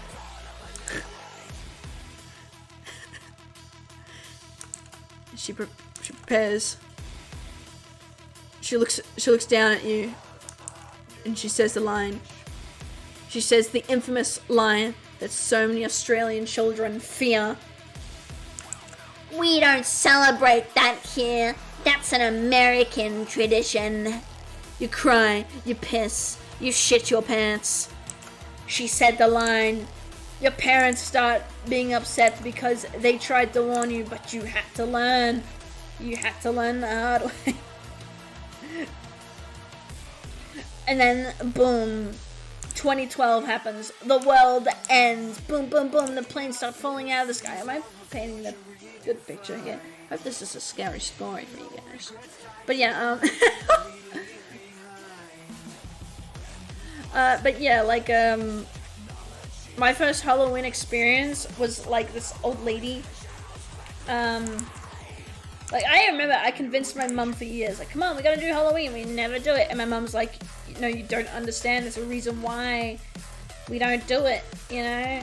There's a reason. I'm trying to protect your feelings here. But, like, obviously, like, every parent eventually has to let their child down and be like, alright, you can do Halloween. I'm so fucking sorry. And so it's like a weird little custom here in Australia where I guess it is a custom, yeah, purely because of the American influence of Australian parents taking their kids trick-or-treating and like them basically being let down. Because like them being told, oh yeah, this is Australia, not America.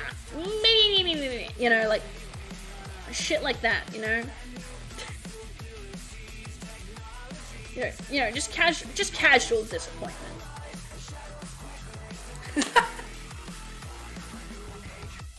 Just casual disappointment stuff, you know.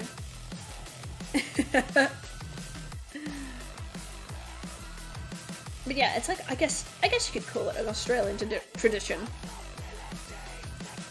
Oh, I forgot to add the little white lines.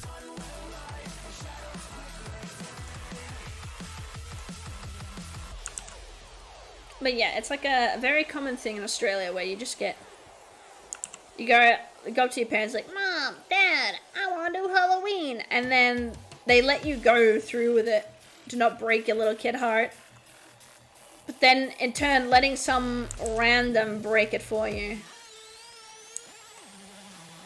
It's like a great way to introduce to your kids the concept of other countries' cultures by you getting hyped about American trick-or-treating and then realize like, oh, we don't do that here. The movies lied. The trauma!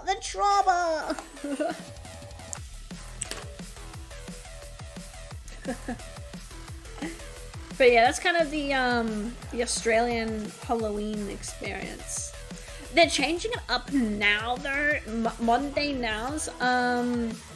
A lot of parents will now, obviously like it's younger people, so people who grew up with like more of an American influence. And I mean like millennial, Gen Z, those people that are becoming parents, right? They're now basically going like organizing with the entire street, like, hey, if you are doing Halloween, put a balloon on your mailbox and we'll just come to your house, and that way we know that you're doing Halloween. You know, otherwise no point going up to the house that doesn't have a fucking balloon out the front, you know? So a lot of times in certain areas they will tie like a community, it'll be just for like the little kiddies, like little toddlers or something, right, to try and introduce the culture. You know, where they'll just, you know, pop the balloon on the mailbox to let people know that, yeah, you're doing that event.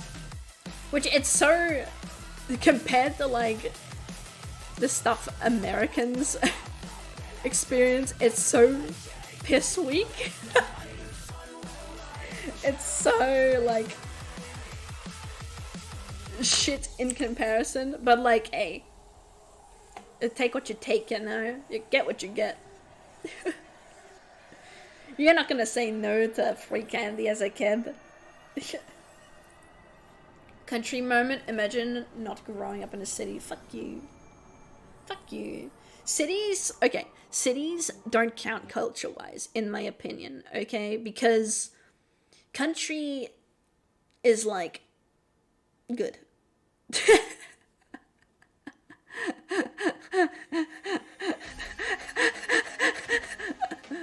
Country is good. City bad. City people don't understand Australian culture. City Australians and country Australians don't mix, because city Australians are just nerfed Americans, you know. They have Starbucks They have Starbucks. They have McDonald's. They have fast internet. I don't know. They have a lot of shit. Meanwhile, country people, we make do.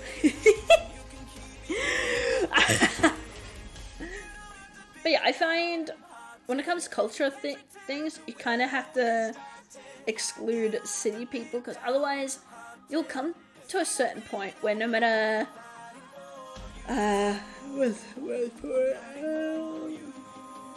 I can't think of the word for it, but basically no matter what city you go to in the world, eventually in the main CBD areas of their major cities, they will all be the same. They all have public transport. They all have tall towers with apartments and fast food. They all have millions of Uber Eats people. They all have universities. They all have students. They all have businessmen. They're technically, globally, all the same thing. In certain countries, sure, it will be a little different. You know, think Mumbai, think Cape Town, think think Egypt. I would say Dubai, but Dubai is kind of pushing it because they're becoming like a modern parody, if that makes sense, of a city. But like, you know what I mean? Like, it's all the same idea. So when it comes culture-wise, if you want culture, you kind of have to leave the cities. Like, for example, if you're a tourist, right, and you want to experience Australian culture, get the fuck away from the city, alright? You're not gonna experience Australian culture in the city, right? For example, I love my city. I love Melbourne City, you know? It's a great city. You know, we were the most livable city 6 years in a row until we weren't and had a housing crisis. You know, oops, you know. But when it comes to culture-wise, you know, country Victorians, right? And I'm technically a country Victorian. Country Victorians and city Victorians have two different cultures. City Victorians, a lot of them are a bit hipster. We are the hipster city, you know? You know, a lot of them, you know, are more chill. They're open. They're loud. They're active. Whereas country Victorians, we're more self-maintained. We're more, what's the word for it? We're more community-driven, you know? More like travel, more connections, you know, more distance, more little landmark here and there rather than giant landmark here and there, you know. It's kind of like that. It's kind of like that, you know. So I recommend to any people thinking about touring Australia, stay away from the cities. That means get Melbourne off your map. Get Sydney off your map. Get Canberra, Brisbane, Darwin, Perth, Hobart, Adelaide. Alice Springs can stay because that technically doesn't count. Get all the major cities off of your tourism map, right? If you want to see Australian culture, you have to leave the cities. You have to leave the cities because, and I guess for most countries, you know, if I were to go to, I think it's China that has the city called Shanghai. Pretty sure I've got my geography right there. You go to China, right? If I want to experience authentic Chinese culture, I'm not gonna get that in Shanghai. Come on now. I'm gonna fucking leave the city and go to the middle of nowhere and be like, yo, what's up? What you got going on out here? Damn, look at this great wall, you know, like, you see a lot more away from the cities. Sure, there's a lot to do in the cities, but when it comes down to the core of it, it's the same thing over and over again. It's go into this building designed to bring tourists in. Oh, here's a ghost tour. Oh, here's a bar. Oh, here's a tourist attraction. Oh, here's another ghost tour. Oh, here's another bar. Oh, here's another tourist attraction. Cities are kind of made for high density people. They're made to bring in a lot of money. Whereas when you go more outback Australia, they're there to entertain the tourists, but also be educational at the same time. You know, they're like, and sure, you can get some of that in the city, but you're a naughty girl. Cherry, no! You're naughty. You're grabbing your ear. Give me your ear. That belongs to me now. Hoppity hoppity. Your ear is my property. Come here. I like grabbing the little tufts of her fur. Gently, of course. Never too hard. Just like in between the fingers, but if she pulls, it like can slip out of my fingers. Now you've gone out of my arm's reach. Go to bed. You're tired and you're cranky.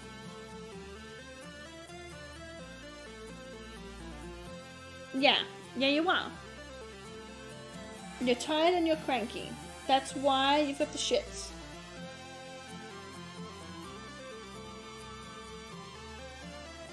Go on, go to bed. Go on. You won't go to bed otherwise. Good night.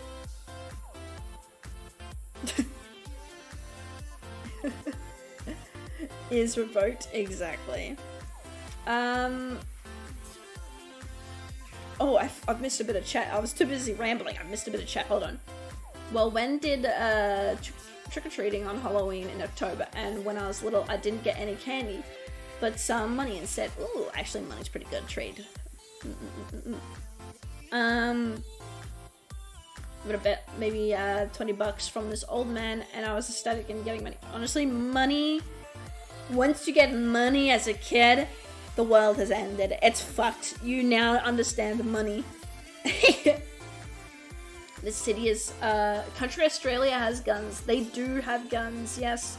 Whenever you hear, okay, here's a common concept, right, that a lot of Australians like to not mention, right? Because a lot of the debate when it comes to Australia versus America is, oh, well, at least we don't have guns. Yes, we do. Yes, we fucking do. We have a lot of guns in possession. It's not just not to the extent of America, you know, where it's more guns than civilians and chickens combined, you know. Like a lot of our farmers, for example, we have a cull culture over here where because kangaroos are a pest, a lot of kangaroos do have to be culled.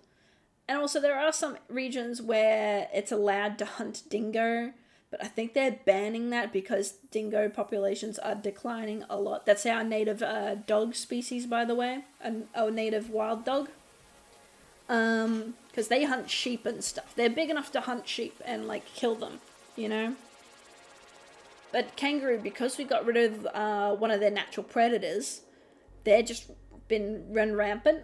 They just are out of control, so we have to cull them, or they will just overrun our livestock, you know. And of course, for the economy, we don't want that. So unfortunately, they get bonked as well. But a lot of Australians in the countryside, they do have guns, yes. And it's very American ideal guns too, where it's like, yeah, I'm using this to protect my livestock. You know, instead of protecting me and my family from the crazies, you know, that American ideology, it's more of, I have this gun to protect my livestock from any invaders. So it's more of, instead of protecting your loved ones, it's more protecting your possessions and your property. So it's still got that idea, but it's more tame. I apologize about my phone. Why is it vibrating? Aussie cities have guns too. Only in police possession, I'm pretty sure. I don't think within the metropolitans you're allowed to possess a gun unless you're traveling through the metropolitans. Once you're in the metropolitans, possession of a gun has to be stored elsewhere. I'm pretty sure. I could be wrong about that, but I'm pretty sure you can't actually have it on your person. Like, you can be in hunting clubs and everything where you have a guns license, but you're not allowed to have the gun in your possession. pretty sure. I could be wrong there. But I do know that there are some people literally on the outskirts of the metropolitan where they have like rifles and shit, you know? And it's like, it's fucking crazy. It's fucking crazy. Like, he'll walk in and be like, this is my gun safe. I'm like, what? Where am I? I took a portal into America. Where am I? But yeah, we have heavy gun regulations here, you know, and rules. So, like, a lot of the people,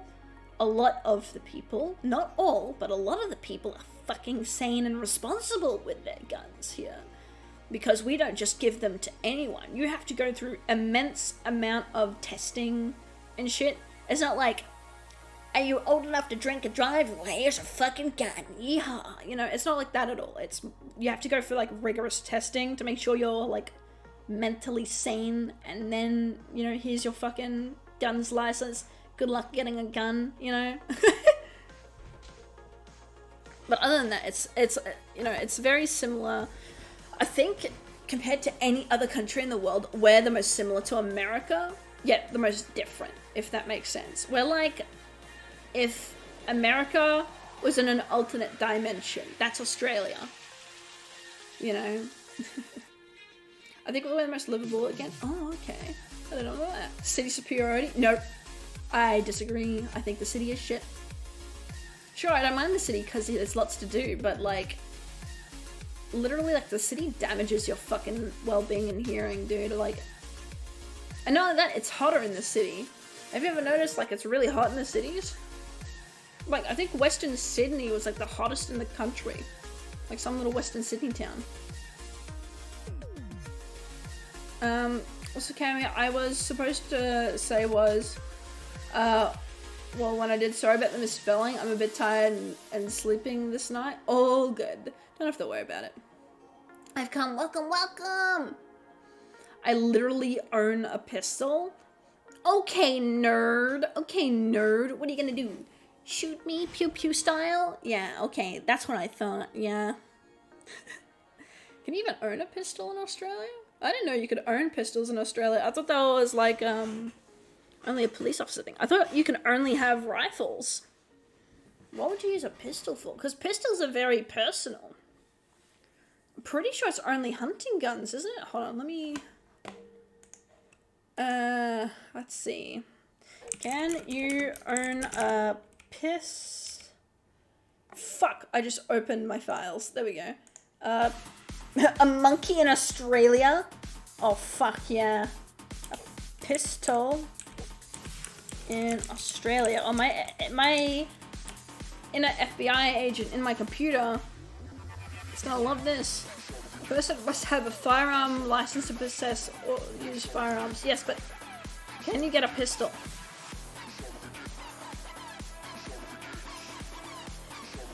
Oh, you have to get a probationary pistol license, which is a PPL. Issued for 6 months, and the person with the license holder may only use the handgun at a gun club or under supervision by a person who has a full handgun license. Okay, I see. Can you use a gun for self-defense in Australia? Fuck no, you can't. Still competition shooting? Like disc stuff? Oh no, that's moving, isn't it? That's like duck shit, like that clay plates and stuff. Yeah, no, okay.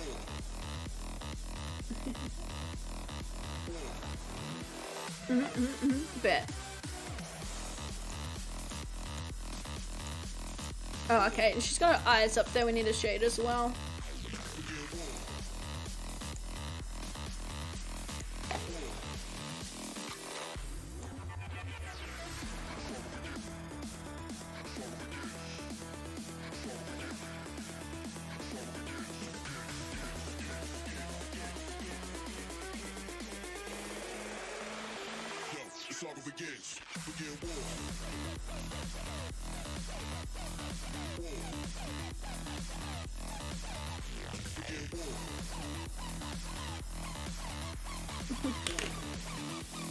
Self-defense equals bye-bye to freedom. Yeah, if you, like, shoot someone in Australia, you're pretty much just, it's jail time. See you later. You know, like, let's say bye to your freedom. That's pretty much how it goes, yeah. They're like, wow, you're kind of insane to want to defend yourself with a gun. Enjoy prison. Hello?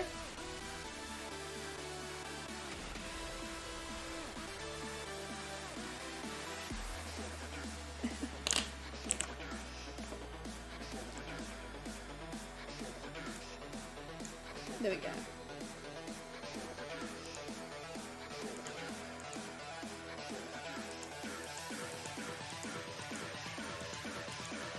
Okay, that looks about right.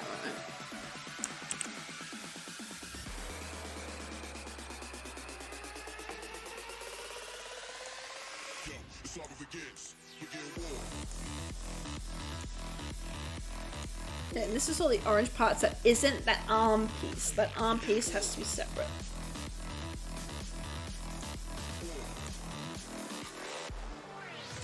Okay. Let's grab this. I'm gonna pull it to... I reckon I'm gonna pull it to a purple. Right? And this is gonna be a really weird choice, but hear me out. So I want to pull the reds out of that orange. I want to pull them out, and I reckon I'm going to do that best with this purple color. So let me just do this.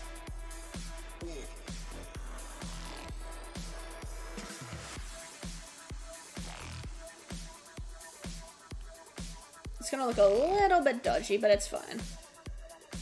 We'll work it out.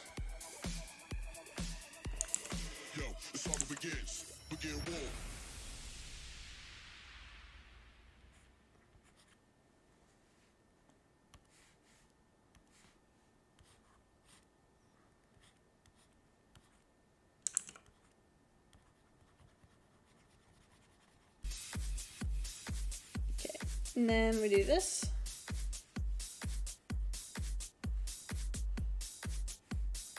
Okay.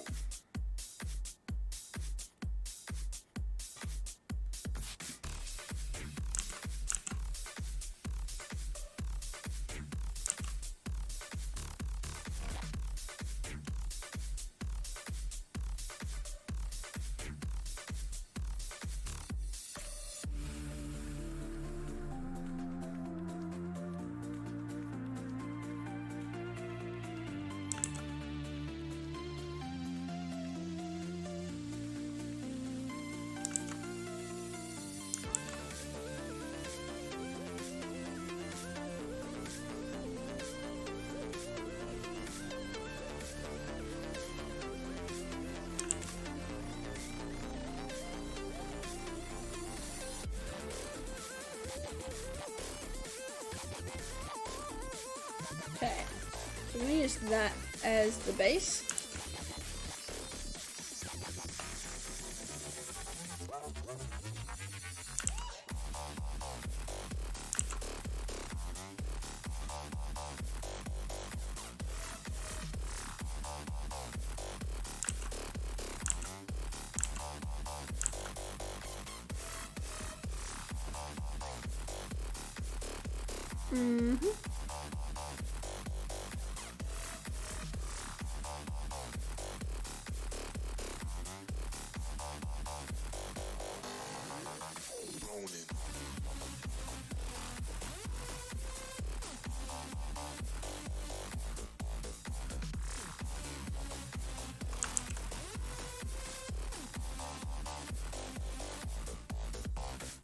I'm gonna do that way. It has like a bit of a like hair effect.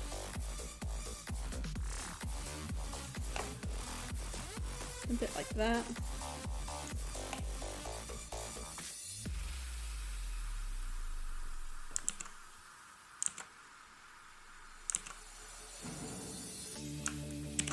Like that.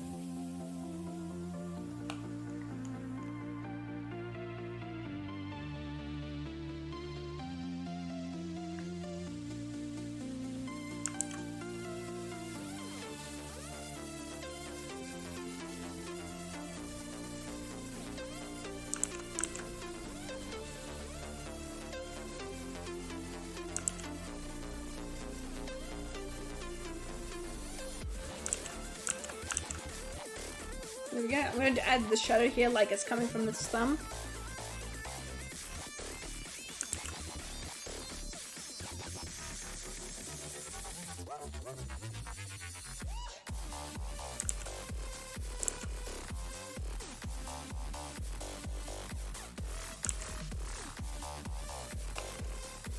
Like that. Probably look a smidge weird, but that's fine.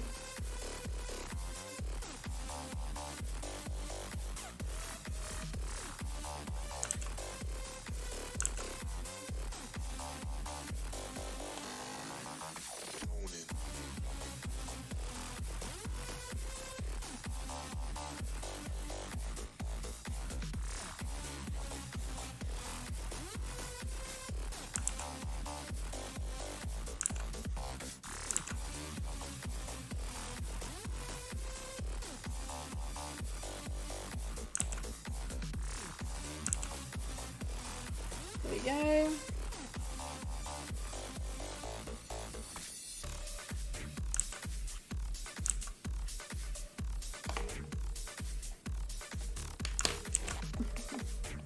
Now vibing? Fuck yeah, we are.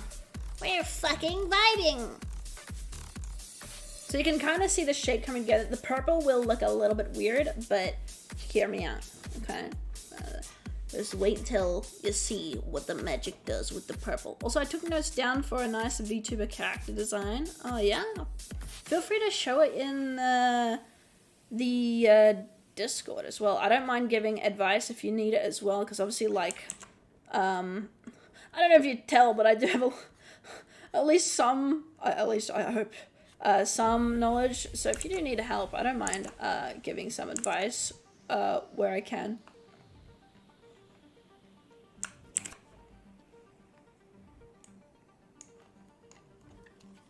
Obviously, I won't be able to help for every stage of it, but hopefully enough where it's like impactful. Only if needed though. Like, if you want to like do like the gatekeeping thing, that's where like you don't tell anyone like your plans at all. Like, go for it. But if you do need help, feel free to chime up.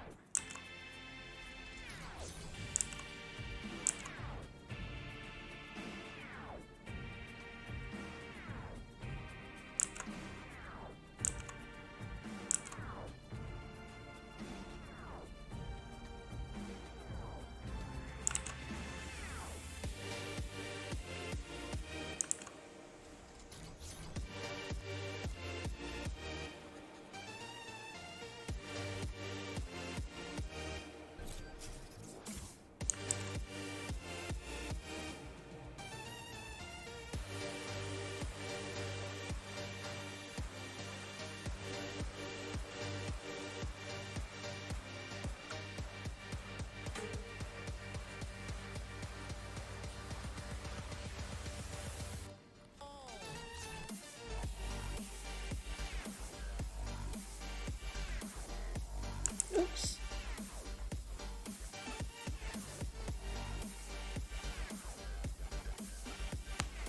There we go. Marker.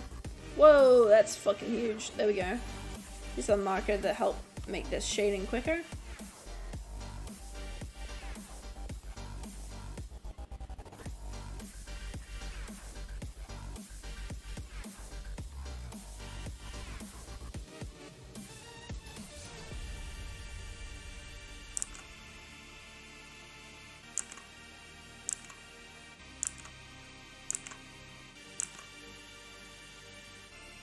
Mm-hmm.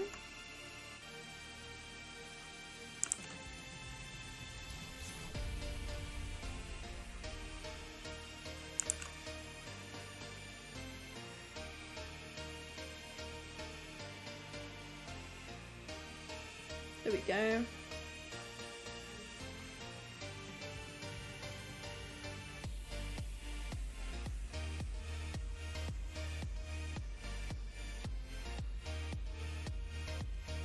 There we go. bit like that.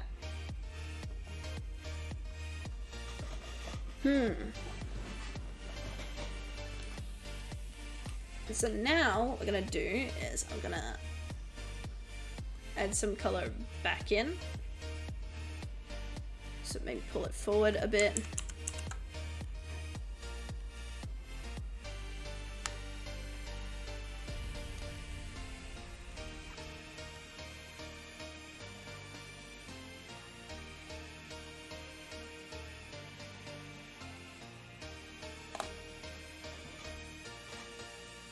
You know, make it a bit more harder to tell where the shading starts.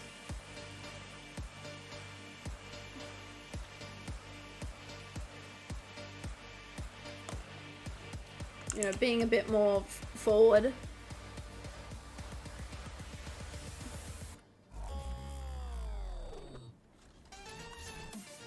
And then we go on with the eraser. Only just lightly though, don't need it too much. Just enough to get some of the shape back.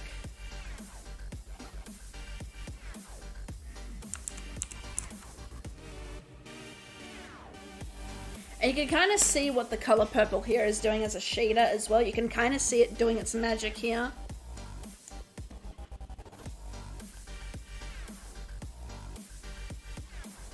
Only a little bit though. You don't see it doing it too much, but enough where it's like you can see it transitioning from the purple hues to the more like lighter hues. I'm gonna pull that here and here.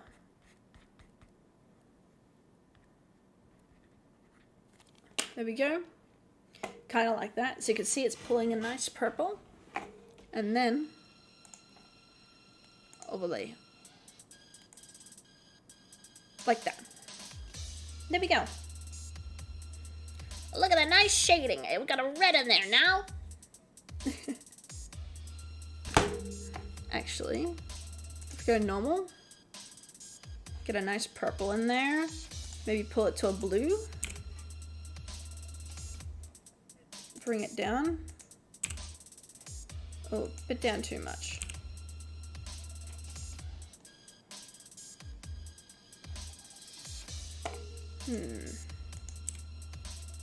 There we go.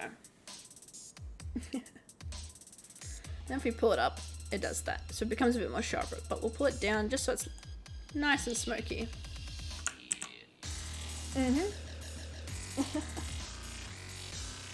So it looks a bit like that, nice and soft. And also what we do there is you can see the shadow kind of pulls another color into that base orange as well. It's pulling a pink, like a pinky purple into it, which adds a bit more color into the flat. That's kind of how you do that trick. Let's see.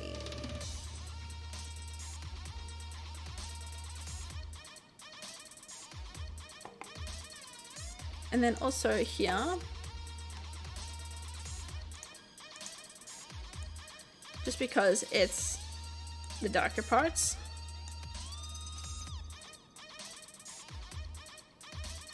so obviously you don't want these parts to like be a major impact, especially if they're meant to be the further away parts. So here, watch this. Do this, so you can see it's now just touching them like that.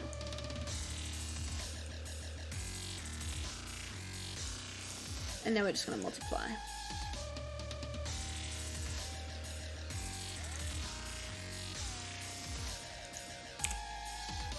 There we go.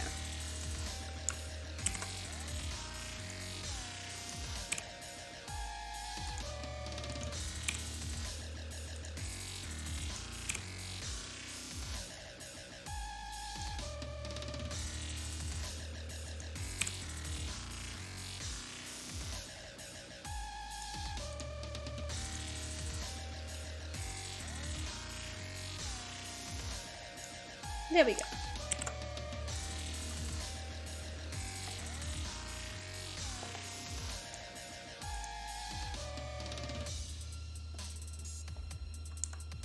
That way kind of pulls the color down again.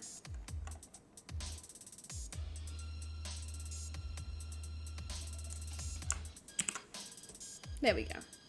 And it pulls it more towards like a purpley hue as well on those shaded bits, which is what we want, because we want this to be like a little sunsetty in color.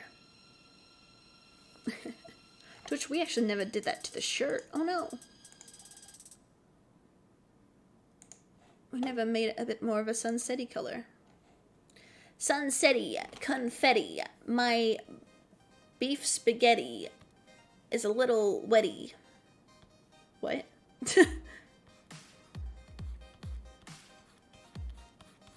There we go.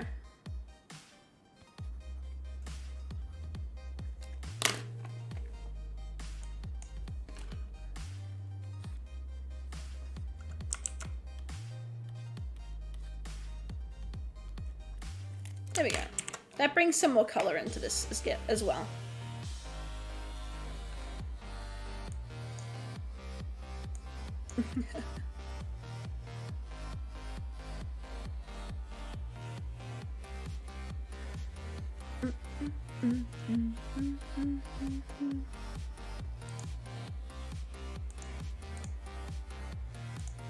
Okay, so now we're just doing the browns.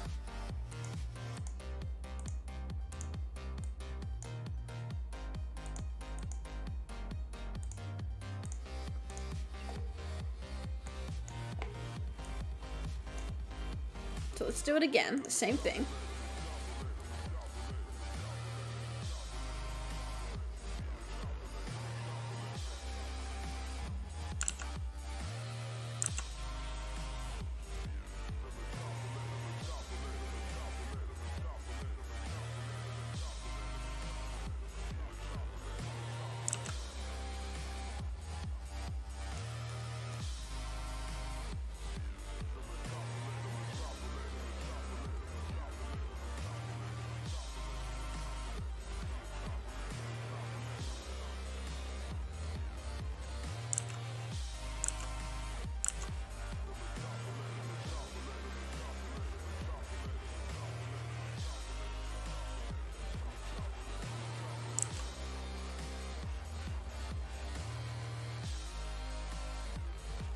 There we go.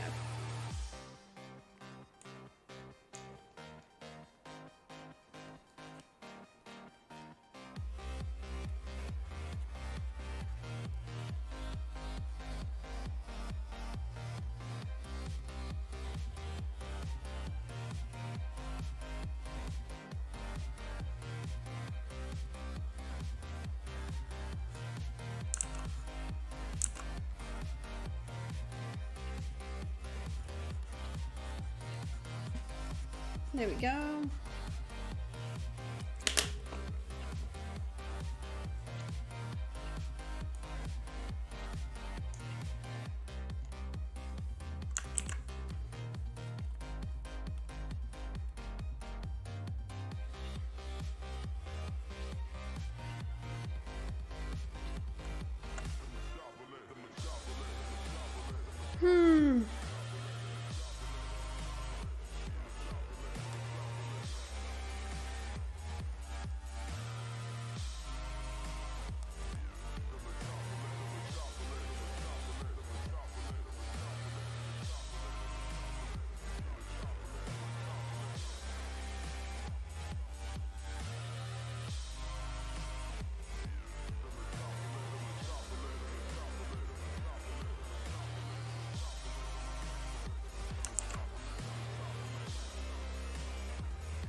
There we go. Hard. Huh?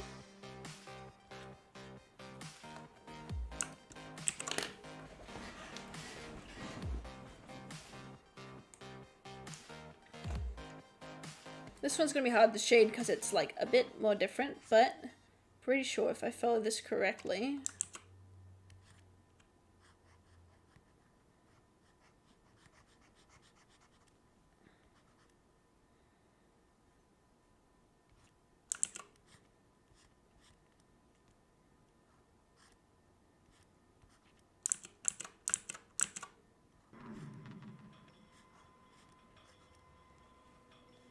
There we go.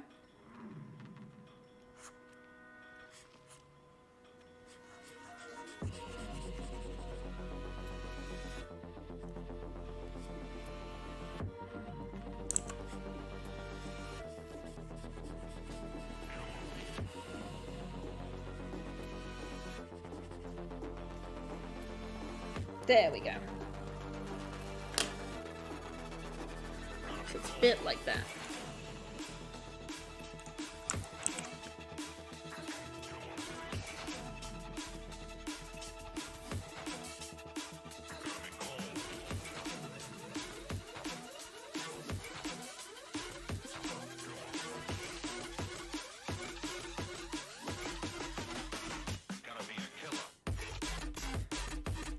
And then again here.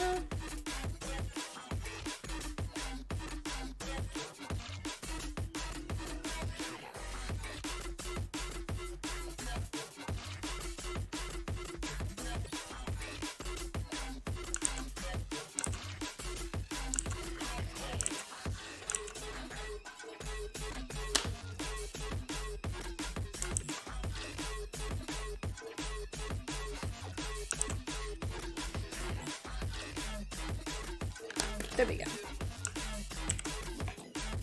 And you'll see with the purple, it's kind of blending together a bit. So we'll bring that down. Like that. Again, we'll do the same thing where we had like the bright purple for the limbs that are the furthest away.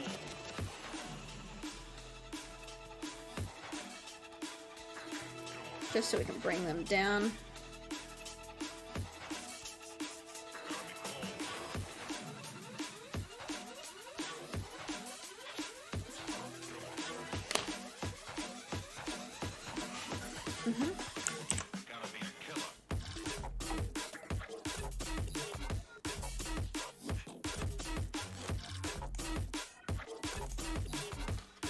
There we go.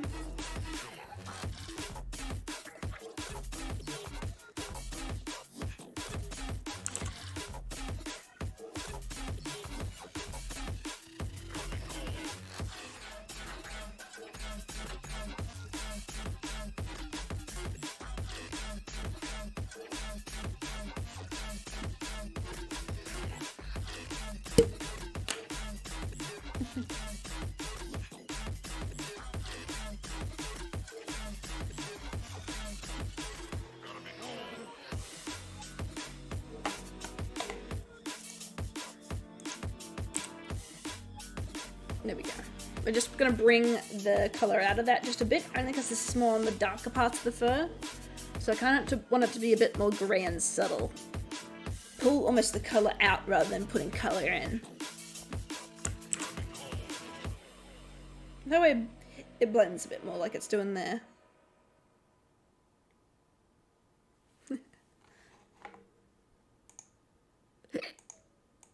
Okay, this is the hair. This is going to be a bit more of the weirder part of this.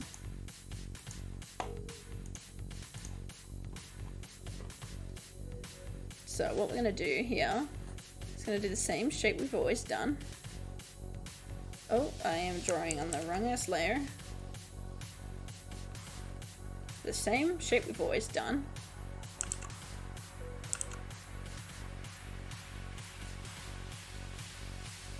Like so.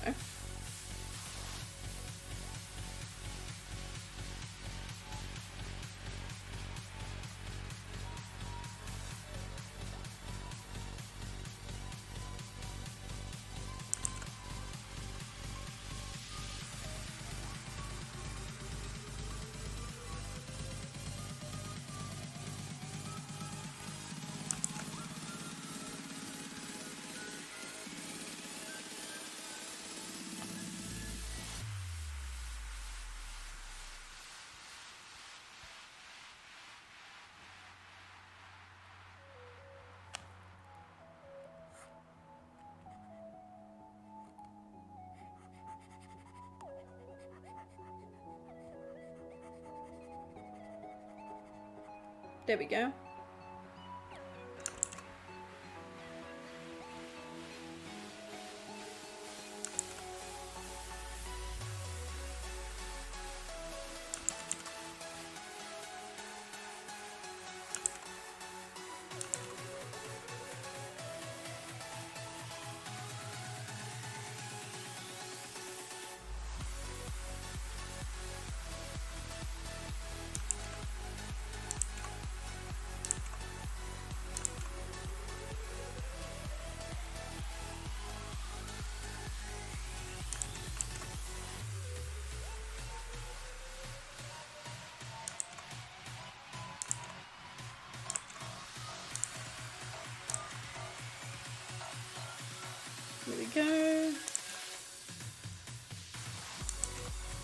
I might be going a bit quieter, but that's just because I'm just focusing.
There we go.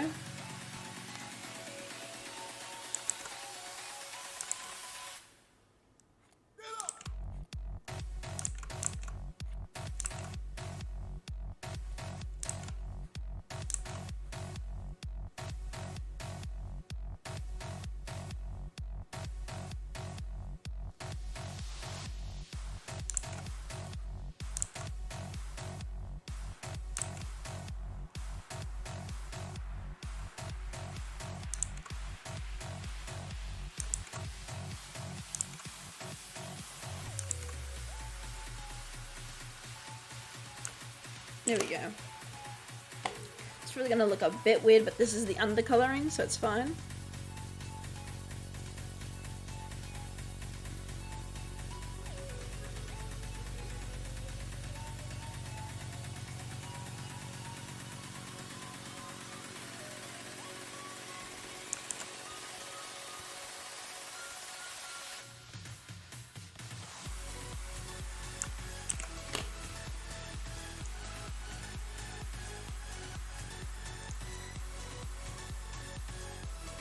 There we go. I'm gonna pull the color into the pinks.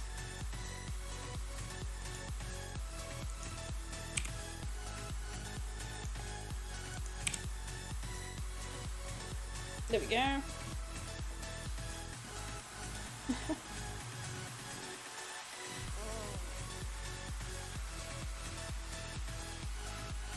actually gonna keep it more colorful, so let me get rid of this and multiply.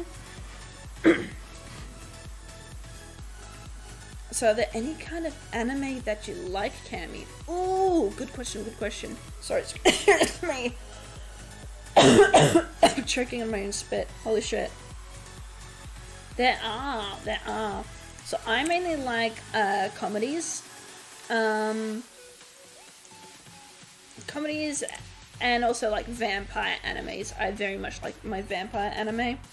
I think I also like animes that are very visually appealing, like they have a unique style to them, like they're trying to stand out rather than blend in, if that makes sense. Like for example, I know it's not a vampire anime, but more like a prison anime, like prison comedy, because I read the comics and then I found the anime, and then Baka. That is a good anime. It's so visually stunning, the colors are unique, it has a very unique idea on male prisons, you know, no reason at all. What do you mean by that? What do you mean there's an entire prison wing dedicated to drag queens? What do you mean by that? Huh? What? What happened? Where am I?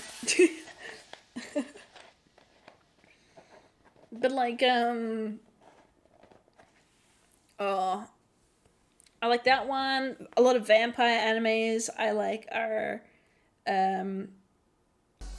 ooh, fuck, now I gotta remember their names. I like Shiki. I like, oh fuck, I can only think of Shiki's name. I remember I listed it on a few of my debuts, or like the animes I liked. Soul Eater, I love Soul Eater. That's a very good anime, very good classic.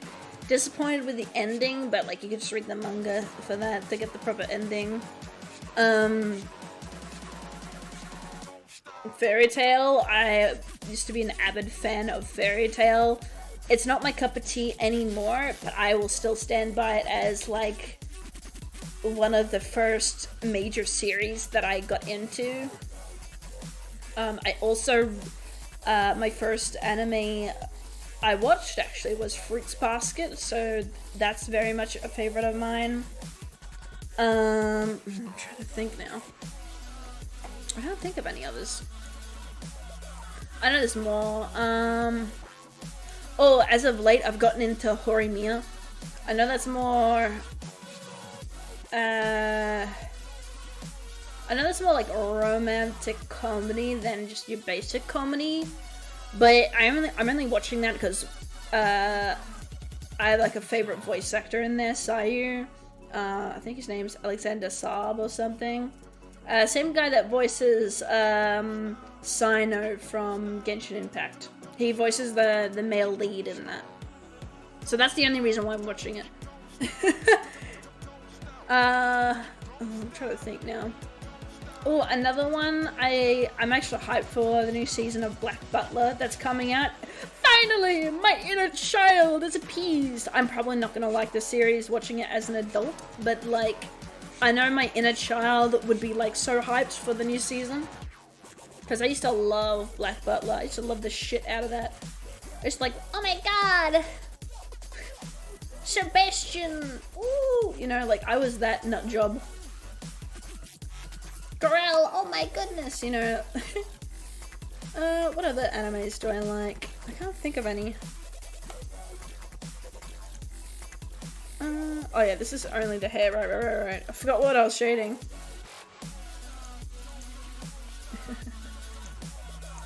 Okay, let's go a bit more darker.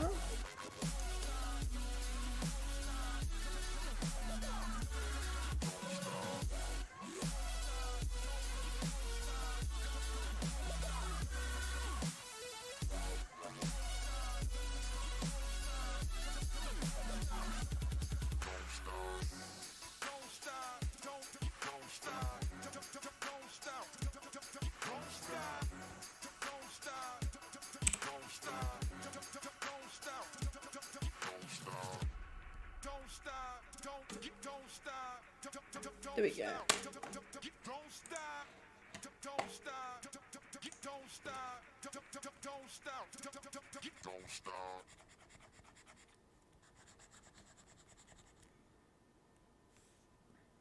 I'm trying to think of other animes, but I can't think of any. But they're probably like really good like animes out there that I like, but I just can't I can't for the life of me name them, unfortunately.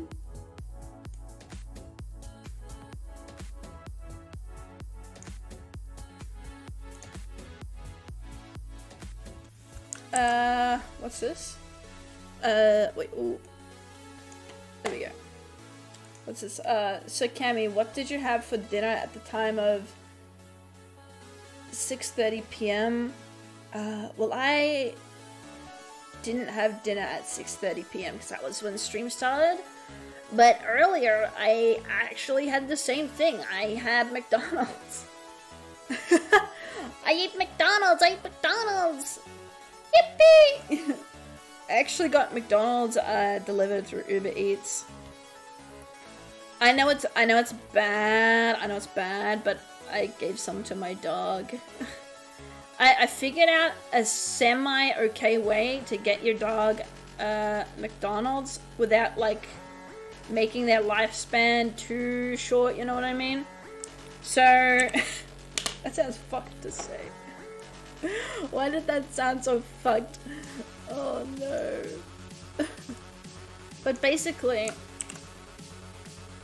you get your Happy Meal, your 3-nugget Happy Meal. Mind you, my dog's a little dog, so she doesn't eat much, so like, I can get away with 3 nuggets. Maybe if you got a bigger dog, it's whatever.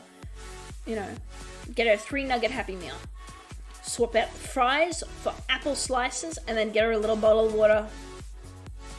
She can eat it all. That's her dinner. It's genius. It's genius. Is that what you're meant to do? No.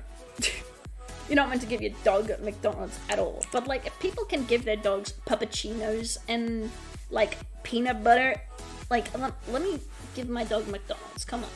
Let me introduce my dog to pure culture.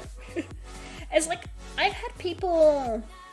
Here's the funny thing. I've had people shit on me a little bit for giving my dog McDonald's. And mind you, it's not a regular thing. She does not regularly eat fast food. It's like the once in a blue moon treat she gets.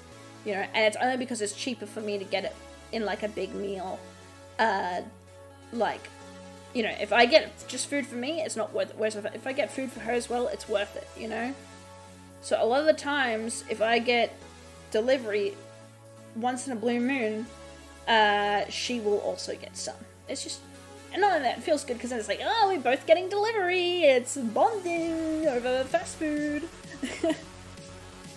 But like, I've had people shit on me for that because they're like, oh, you know that's processed meat, right?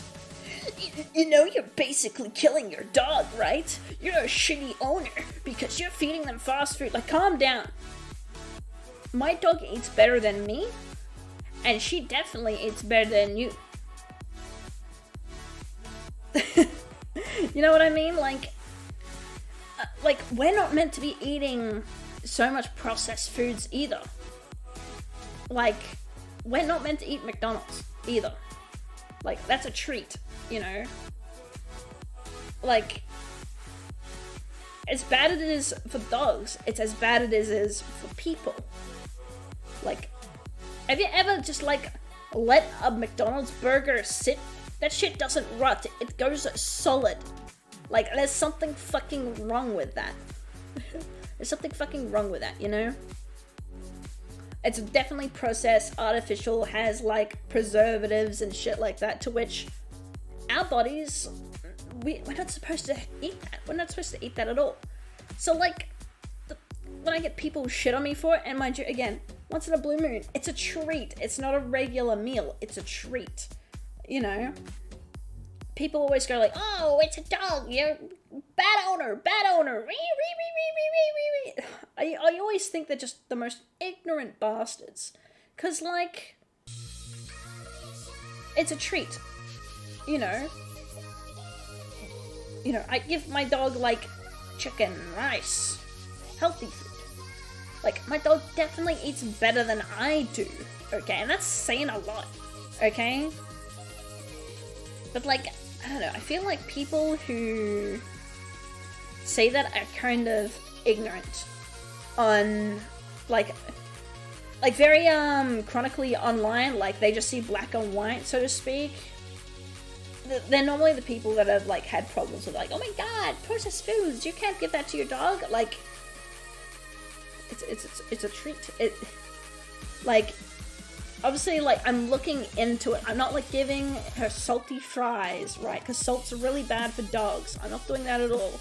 I'm not giving her burgers, because I don't trust the fucking meat patty for the life of me. At some fast food joints, I don't know, those patties are like pucks. I don't know, I'll eat it. But that's because I'm putting my life on the line. I don't know about giving that to my fucking dog. You know, like, I don't give my dog sugar. I don't give her salts. I don't give her nuts. I don't give her, like, basically stuff that's bad for dogs. I don't give her, right? And the same argument can be said for little children. You know, don't give your children shit food. Then why do Happy Meals exist, motherfucker? Like, hello? Like, I've seen babies eat Happy Meals and be still breathing, still alive, and still functioning by the time they become an adult. Right? Like, critical thinking. I don't know, I find some people, right? Like, obviously, like, if you're like overdoing it, like it's every meal, so to speak, or like you're just giving your pet crap food altogether constantly, yes, that is 100% a problem that needs to be addressed, and that is a form of neglect, right? Because you're neglecting to give them the proper nutrients for them to thrive. You're just doing what's easy for you. That's neglect. You know, no one's arguing there. But like, there are some people who just, the moment you do it once, it's end of world, to the guillotine, to the guillotine. And it's like, I don't know, like, it's kind of fucking weird.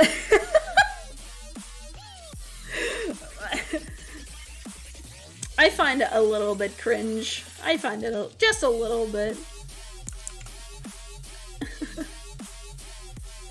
Okay, let me just get a bit more on the hard shading here for these parts.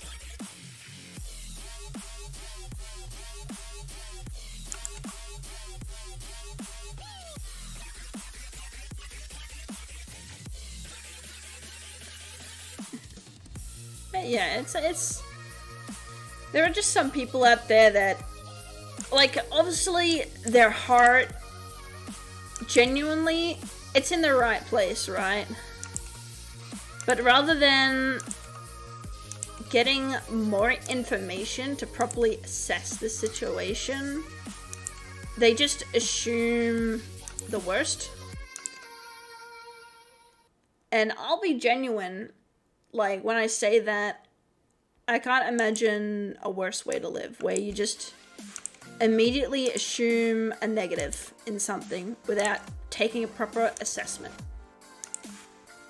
I feel like that kind of stunts your growth, so to speak. Like, if you go, like, for example, years ago, they said that hot dogs could give you cancer, right? Well, people feed their children hot dogs. So are you giving your kids cancer? Are you intentionally giving them cancer? Probably not. Not on that. We got kind of 100% know if stuff's good for us or not. Like, sure, we can be like, oh, well, we know it's bad because XYZ reason, you know, fats, carbohydrates, stuff like that. But that's only surface level of what we know. Like, we as a species do not know everything, right? We can make like educated guesses, but that's kind of what it is. Like, we obviously like don't know every little thing, you know. Like, there could be like a little element that we're all consuming, right, in like our diets, that could be like unknowingly making us all sick, and because we don't know what it is, we just run away and we just continue on with our lives, you know. Does that mean that when we feed it to, like, our families, we're immediately evil? No. I feel like it's a very sheltered viewpoint. I feel like I basically feel like it's kind of ignorant in a sense, but not the ignorant in the way where it's like, oh, like race and culture ignorance. It's more like ignorance to like intention, if that makes sense. Like, if someone doesn't know something is unhealthy, for example, like, say for example someone is trying to do a fast diet, right? And they go, I'm going to remove all fibers from my diet because I believe fiber is the problem.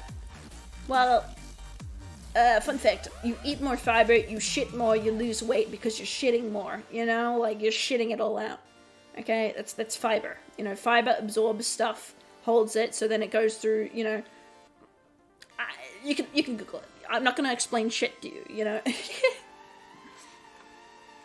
But, like, there are some people who, you know, they genuinely believe that fiber causes fat.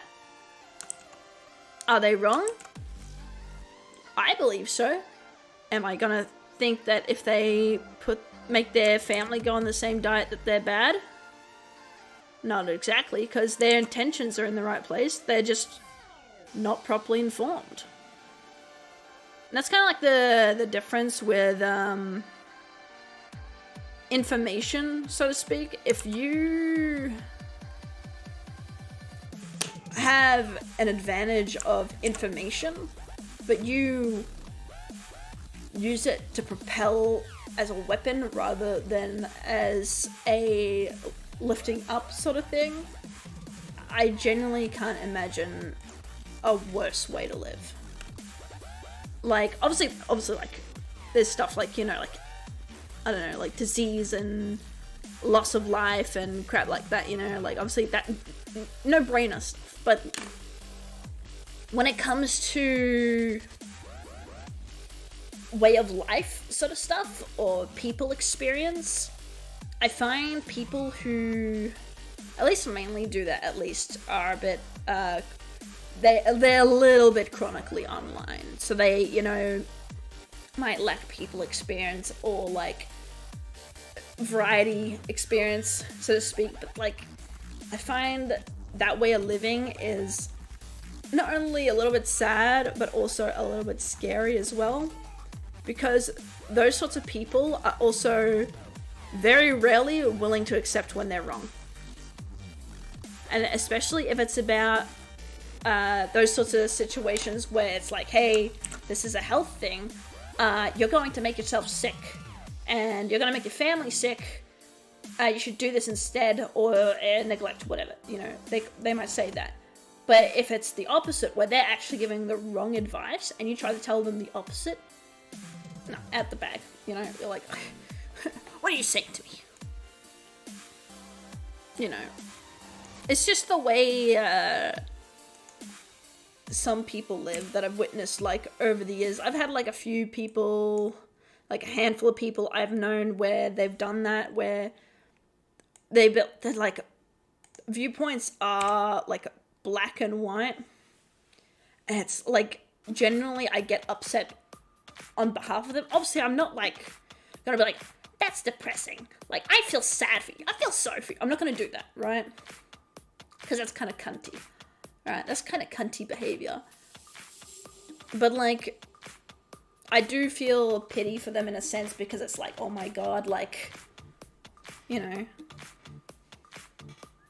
what I mean? Like, you're gonna get into a situation with that mindset that's gonna put you in a shit position when no one wins. If that makes sense. And then you're gonna somehow come to terms with living with that mindset. And it's like, no one wants to, like, this is like a common human reality. No one wants to admit when they're wrong. It's like a common human experience. No one wants to admit when they're wrong. Right? I'm using white to shade when I really shouldn't. But no one likes to admit when they're wrong. So when you try to tell someone, like, hey, you've got the right spirit, but your information is fucking incorrect, that can cause, like, problems. You know, they might look at you differently, whatever, you know, just social behaviors. So I always, like, sit there like, man, I'm so sorry, bro. I'm sorry for your viewpoint, but it's a canon event. It's a canon event. I can't interfere. It sounds fucked to say, but, like,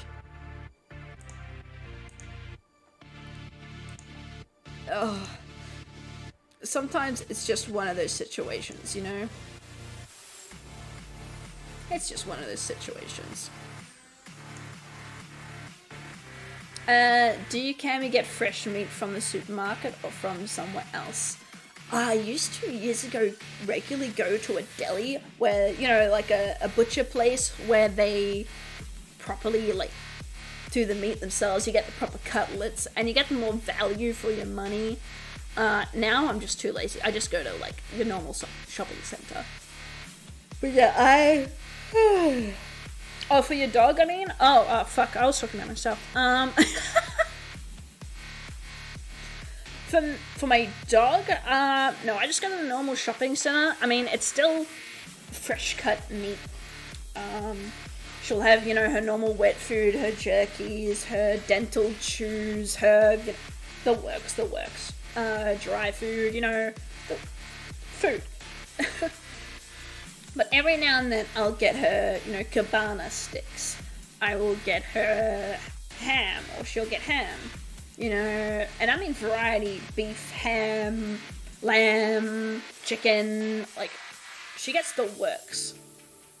So, like, a lot of her treats have almost never been packeted treats. You know, think of like a Schmackos. Like, and I'm saying that kind of hypocritically because right next to me is a packet of Schmackos. I'm saying the trigger word. I am so sorry.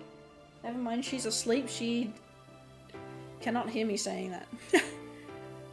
I don't even think she realizes I'm talking about her. I think she's just tuned me out entirely. Yeah, she's just dead asleep on my bed. Oh. But yeah, like, a lot of her treats were never the packeted stuff. It was always the fresh meats from the deli section of, like, supermarkets. Because there's also deli sections in supermarkets where, you know, you can ask for certain cutlets of meat and I'll measure it, and like you'll be like, hey, have you got this cutlet meat in the back somewhere that you're gonna throw away? I'll have that, you know. Sometimes they give it to you, a lot of places don't anymore because health, safety, blah blah blah. Like, no, give me the pieces with the bone. Give me the bone. It's for my dog, it's for my dog. Hand it over. That's another thing too. I grew up in a household where, you know, zero wastage. You know, I've tried stomach, I've tried bowel, intestine, you know, I've tried, like, tongue, not my favorite. I've tried eye, I've tried, you know, like, kidney, everything, you know, like, very non-wasteful when it comes to meat. I can eat a lot of, I was like, I can't eat bone. I'll never eat testicle again. You know, like a lot of meats, like, that normally get thrown away or turned into dog food, I can actually eat and enjoy. And I don't know why other people, like, I understand, like, some parts where it's like, for example, the bowel or the intestine, people might be like, oh my god, there's probably still shit in that, you know, like, they might not like that, but like, everyone has a meat preference. You know, like, people prefer chicken over beef. People prefer beef over ham. People prefer ham over lamb, you know?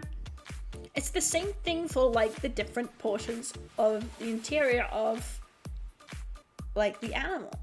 Like, why only the major meaty parts? Like, the breast, the thigh, the gut, the this, the that.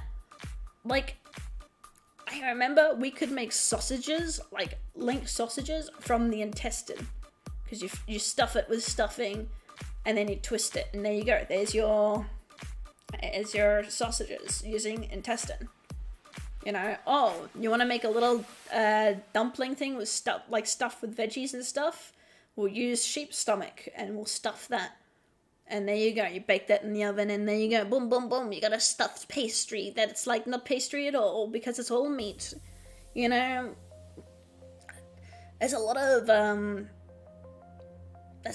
like, places where they just waste meat, and I feel like that's, as a society, we need to fix that, because, like, there's a lot of delicious meats out there that we just throw away. We throw it away, like, why? Like, why as a society do we throw away intestine? Why as a society do we throw away tongue, heart, kidney, fucking stomach, fucking eyeballs even? I'm sure someone out there would love to eat an eyeball. Or at least try it. You know? I find it so weird. I don't know how to describe it. I just find it really weird that we as a society do that. There has to be a reason for it. I think it's just visual appeal. It's the same thing when it comes to, like, vegetables and, like, fruits and stuff. A lot of produce that comes into your supermarkets actually gets rejected because it doesn't look visually stunning enough. It might have blemishes or something like that. Like, think of your common McDonald's fries. I forget what the actual potato is called, but it's known for making the very long fry type. But it's also known for its blemishes. Of course, they got ways of getting rid of the blemishes, but literally, because of those blemishes exist, like, people won't buy the potatoes that have the blemishes. McDonald's and other companies that require those long fry types won't buy those potatoes if they have those blemishes. They will reject them and be like, this is unsellable. We can't sell this. Like, what the fuck? Same with fruit. You know, your local supermarket will actually reject tons and tons of fruit and vegetable because it doesn't look visually appealing enough. Like, maybe it's got a funny color to it, but it's fine. Maybe there's a bunch of apples that got bruised, but they're still fine. They're still edible, you know? Nope, doesn't look good enough to sell. Fuck it off. I find that so weird. We live in such a wasteful era of food and retail. It's so weird. It's so weird. I think we as a society need to fix that, because literally, at least if you're not gonna buy it, don't throw it away. Like, at least buy it and then, I don't know, donate it to a charity and get some good publicity out of that as a company. Like, oh yeah, we're giving away all this free fruit. Oh my goodness. And don't specify that the reason why it's because it's ugly, you know. You can literally, like, play goody two-shoes about it, you know. Like, there are ways, man. There are ways, man. But yeah, some companies are just really shady and shitty. I don't know, it's just stupid, dumb people. People dumb, people dumb, stupid dumb.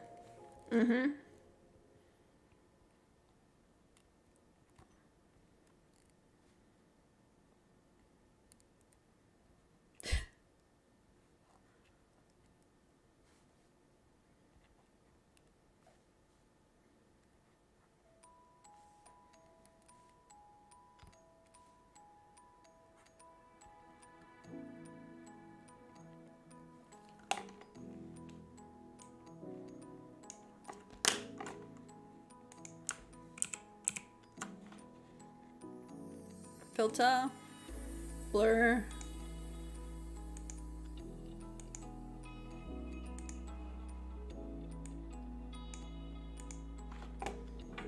And then we get the blur brush, where it's, I think, fingertip. Pretty sure it's fingertip. Yeah, it is.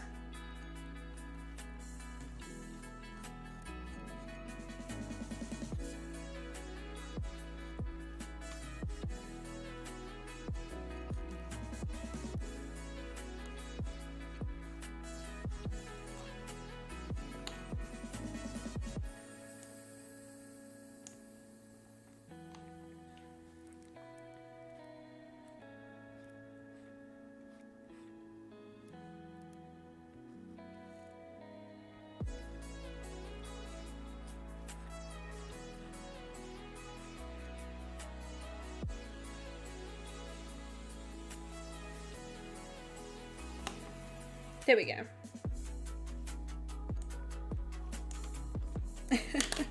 That's how you do the hair, by the way. That's how you shine it. Let me at least add a bit of yellow to it. There we go. So it's a bit more lighter.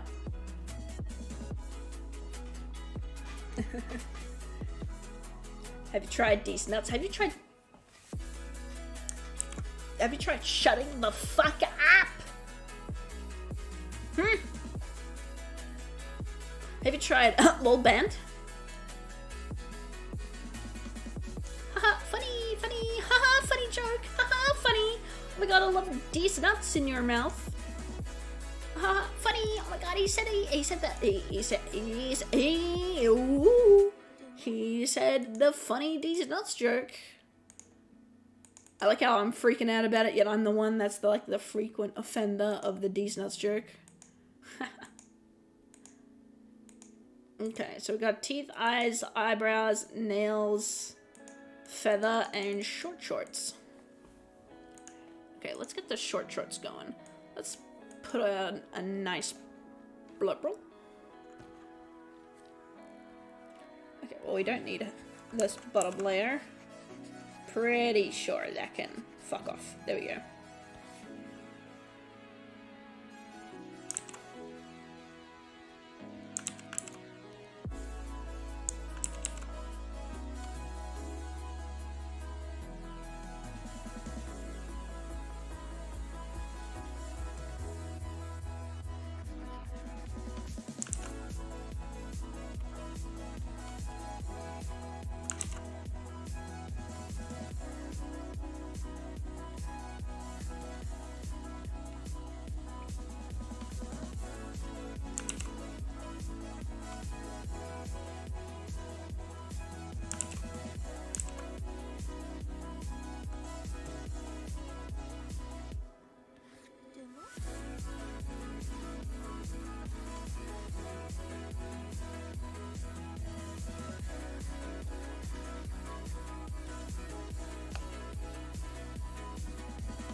There we go.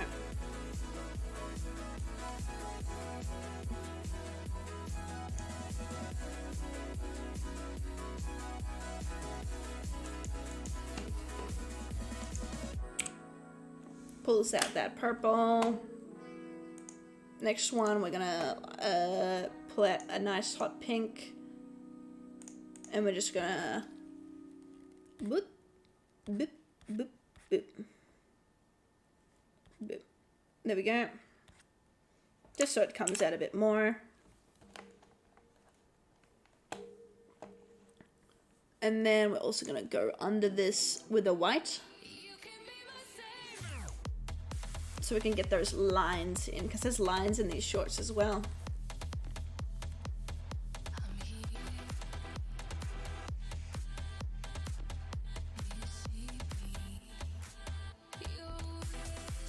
This line's a little bit thicker.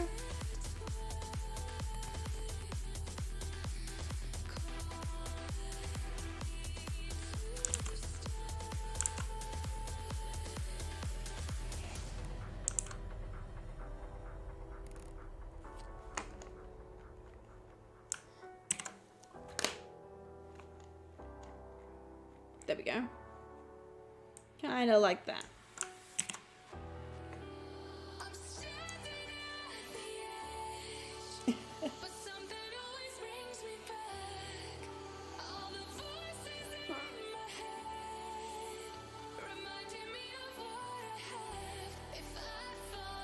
Just stretching them on the ass. Fuck you. Don't look at the ass. Should be looking at me. Look at me, I'm the VTuber. Pay attention. Bask. I don't know what I'm on about anymore.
Let's see.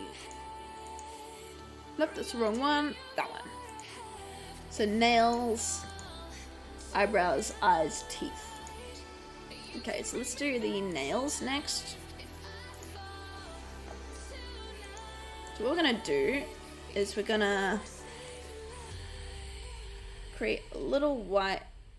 Oh, actually, we're just gonna do this.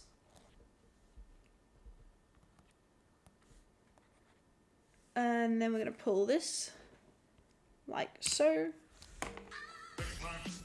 So the nails are gonna be hard to shade.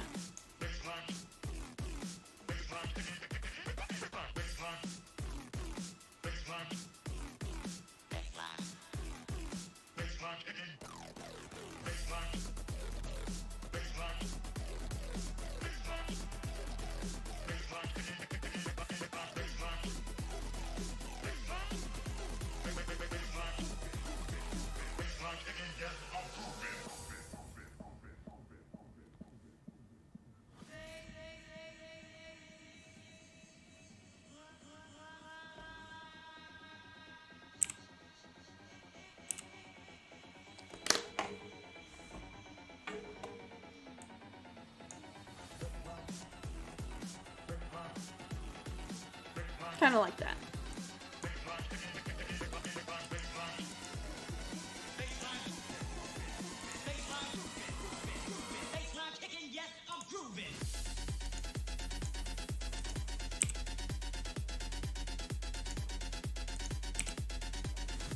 Okay, there we go. So it's more purple down here and matches the hand, but then up here it like blends out a bit.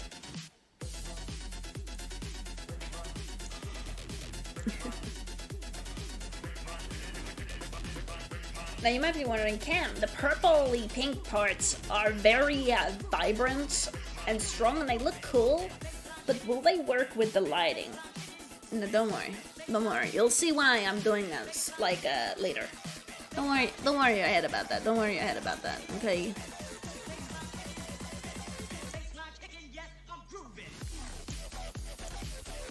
I got this all in the back, okay? You don't need to worry.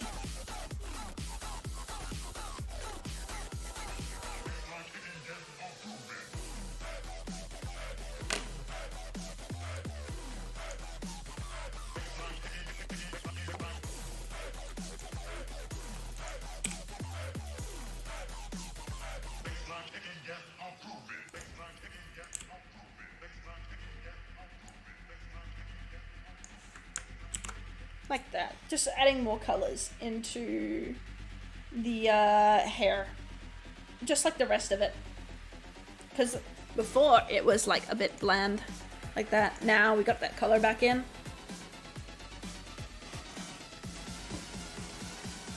So you can kind of see like why I shaded the colors a bit in the background, a bit purple. So then we got the purple pulling it all in.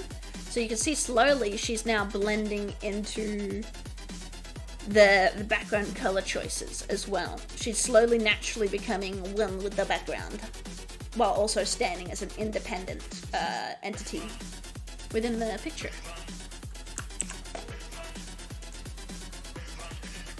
Now what's next? We got teeth.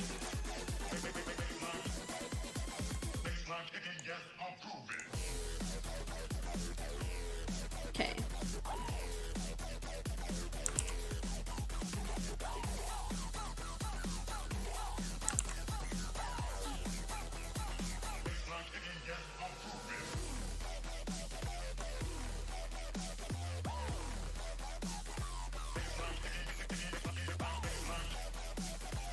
And then erase. Oops, too big. There's nothing too much, just that.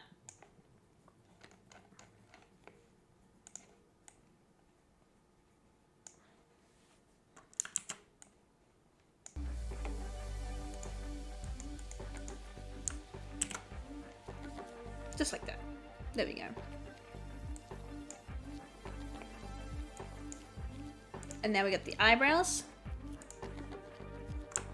About 9:25 p.m. It is 9:25. I should be heading to bed. Sleep is important anyway. Good night, Cami. Oh, good. No pressure to staying awake. I hope you enjoyed the stream and had a good night. Bye!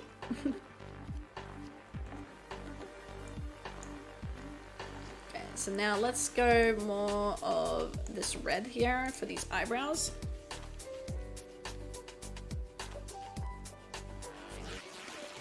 Like so. Now this is the hard part because this is such a tiny detail. I have to be so gentle with my blending.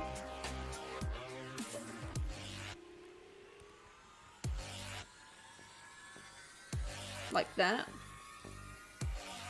And then we're gonna grab this purple. A more deeper purple. It has to be so subtle. Like that. Can't be too much, just a little bit. Also, by the way, amazing art. Thank you! We're gonna go a bit more lighter with the highlights.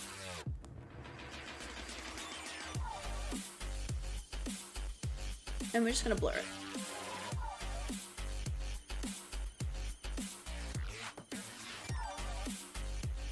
And then bring it down. There we go.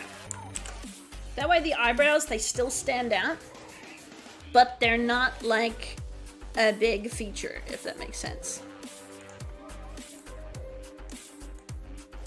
There we go. Same with these here.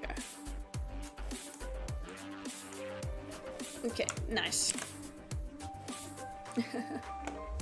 Like they're still standing independent. It's still meant to be a bit cartoony, but you can still see like there's meant to be shading there.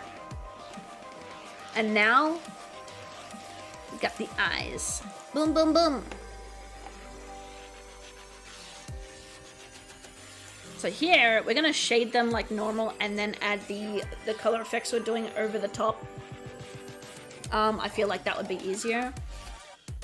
Well, I can stay awake and watch you do some art at home since I'm sick for the whole week. Oh no, I hope you're feeling better. Or I hope you feel better soon. It sucks being sick. I mean, I'm technically sick today, but like, I want to stream. I find streaming like very therapeutic and relaxing most of the time. Most of the time, it's therapeutic and relaxing. When you guys aren't being such gorpin little shits.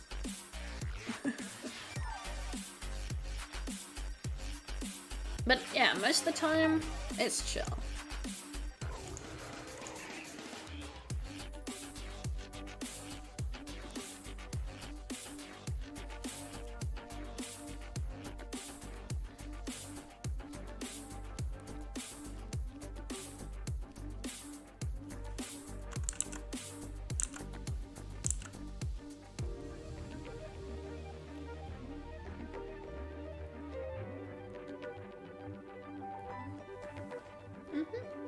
And then I'm gonna erase, just like this. So it does kind of that effect. And then we're gonna go up in here a bit more to the yellow, so I can blend this eye out, because even though it's meant to be brown, I kind of want to bend it out a bit more.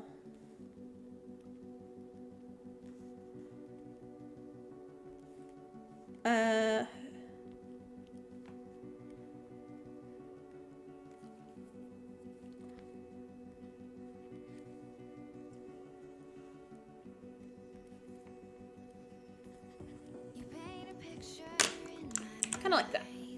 So there's the eyes there.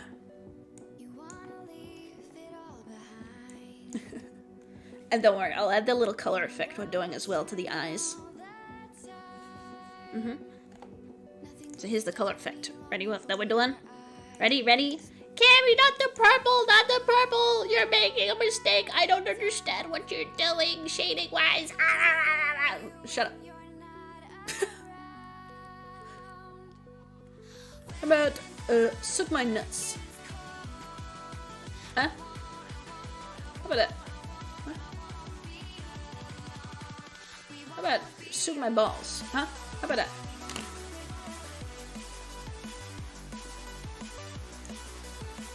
Yeah, look at that. Look how nice that looks. Yeah, fuck you. I don't know what I'm doing. There we go.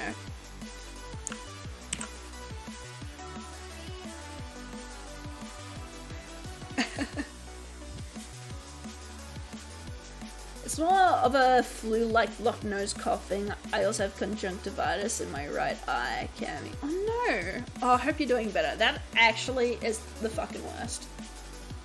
I remember the last time I had something similar. It was genuinely a terrible experience. Like, so I genuinely hope you do feel better soon. And hopefully this stream helps you take your mind off it even a little bit. I know it's like, would be a very uncomfortable, like, feeling being sick, because like, it's not something you can really escape from properly, but it'll be like a distraction. Yeah, this looks really nice. And I think this is the whites of the fur.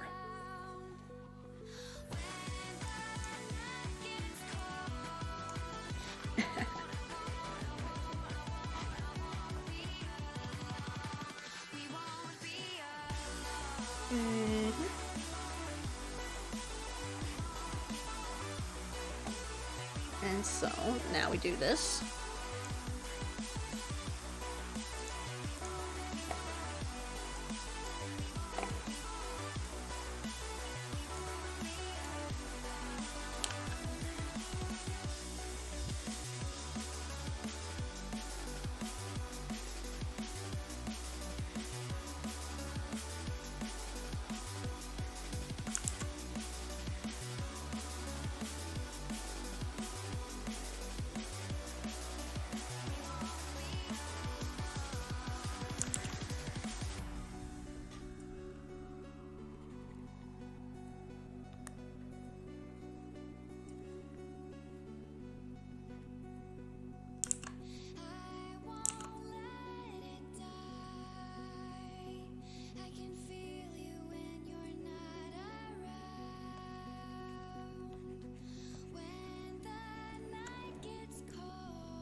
I like being sick sometimes because I get to skip school and stay at home in my comfortable bed, and I get to watch your streams on your channel. Oh hell yeah, that's the best part. Watching your favorite streamer, Cambion Kami. Oh hello, welcome back. Did you have a nap, did ya? My dog just walked back. Do you need to leave again? Can you wait a bit? Yeah? Like, please, release me. Free me from this prison. No.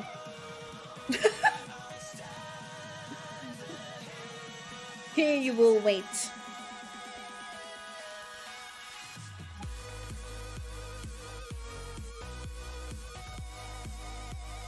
Wait, whoa, I didn't want to do that.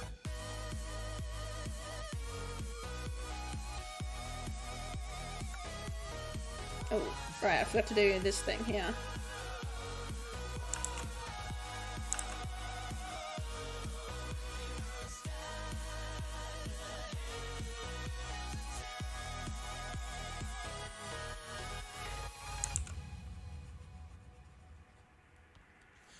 Okay, and then boop, boop, boop.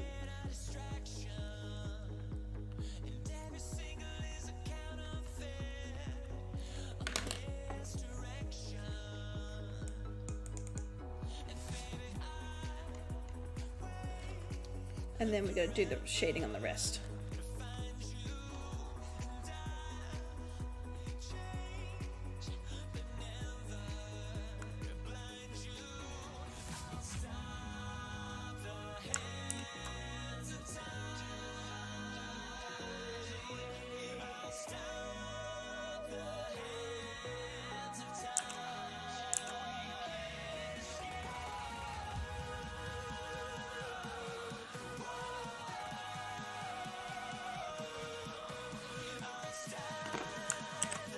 There we go. That way we get the shading of the necklace on her fur.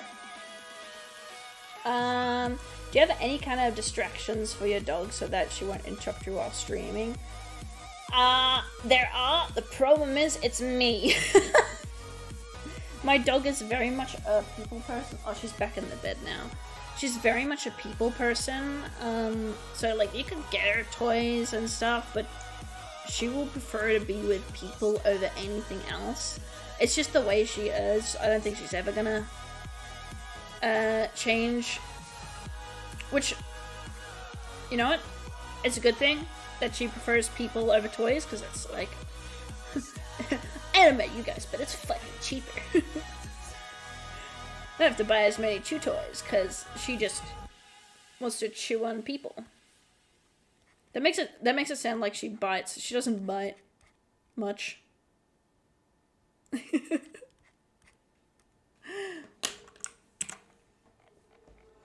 There we go. And then we do this, and we add that bright hot pink. But yeah, she's very much a cuddly dog. She's just if you know the term baby puppy, she's pretty much eternally a baby puppy. So basically she constantly needs like a person with her. Like for example, in the middle of the night, if I get up to go toilet, she will want to be like in the bathroom under my legs while I'm sitting on the shitter, you know? Which obviously I don't let her, but like that's where she wants to be, you know? She wants to be in your lap 24/7. She wants to be where you want to be. You go outside, you better fucking take her with you, or heaven forbid, you know, like, she's just that type of dog. Which, honestly, it's very cute. I find it very cute, at least. Oh yeah, the heart thing.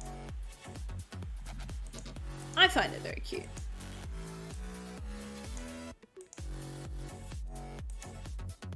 I think the only times I don't find it cute are when it's something important that needs to be done and she's kind of distracting. Then it's like, okay, you're kind of getting on my nerves now, motherfucker. Other than that, she's alright. She has her moments. She has her moments.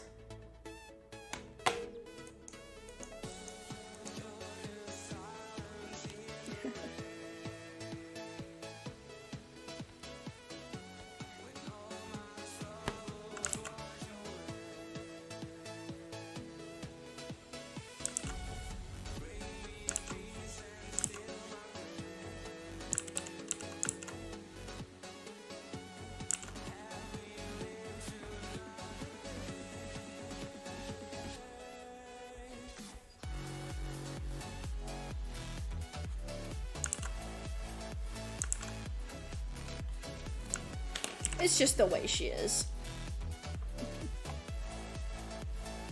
And you know what? It's all good because it creates content. I hope. Otherwise, oh no. Otherwise, we'd be in a little bit of a pickle. Oh my god, he said it. He said the word. He said the word from the TikTok.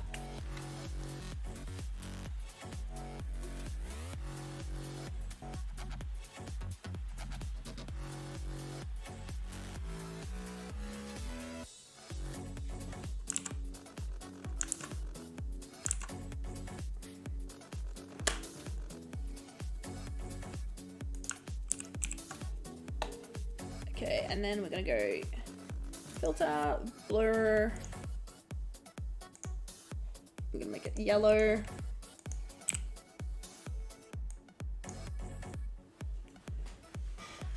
Reason why I'm gonna make it yellow is so it then adds a shading outline to the blur.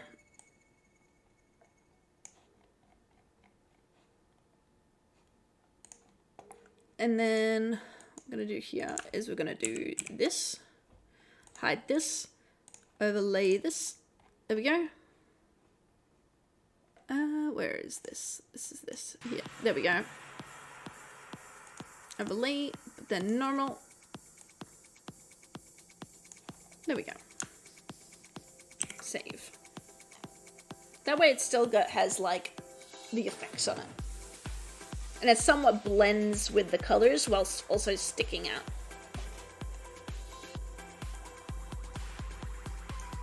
I'm also going to erase a little bit of it, but only parts, like here. There we go. That way it's still highlighting, but it's not as big and grand, you know? Add. Oh, let me delete this.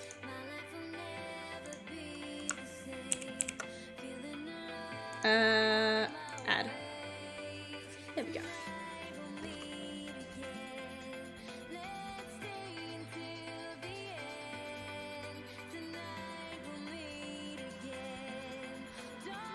There we go. That way we get some new highlights in there. And we also get to see more of the eye detail rather than the highlights taking main priority.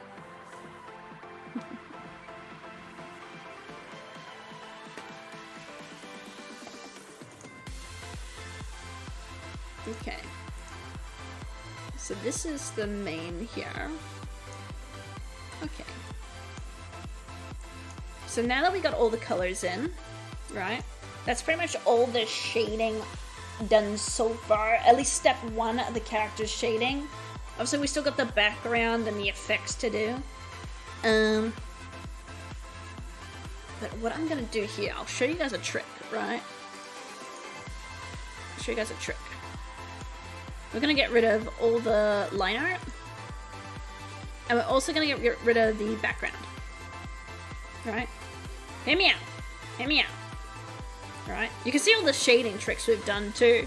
And how it looks when you use the fill bucket tool. Right? There. So, I know you can't see it on my end. Just base body colors. Oh, base body colors. Oh, I spelled that wrong. Colors. Save. Yes. Okay, now we're gonna bring back everything. Okay. Funny. Open. Boom. Cammy! You made a PNG of just the base colors? Yes, I fucking did. You know why? You wanna know why? Watch. Boom. On top of this. So this is the,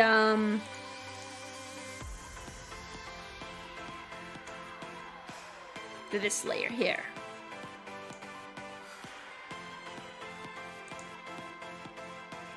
Like so. We're also going to bring it up here. Alright, so it kind of looks like that. Looks a little bit weird. Looks a little bit weird, I agree. Okay, but watch. Blur.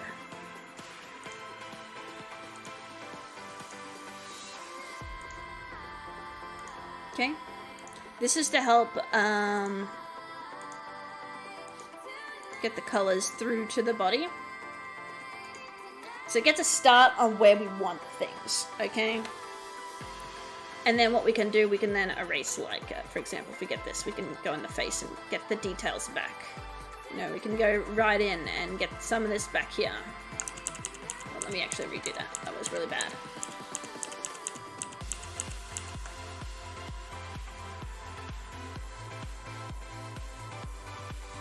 You know, get some of this back. Get some of this back. You know, some of this back. Only up there, though. You know, some of this back. Some of this back.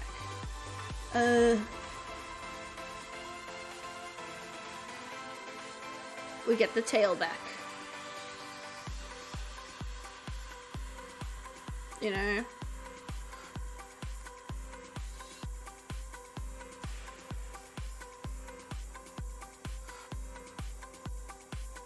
Like this, right?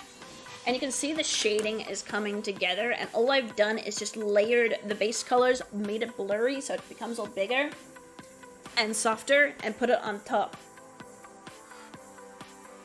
So how did they win? Who win? What? Did I mention something about a winning thing? I forgot.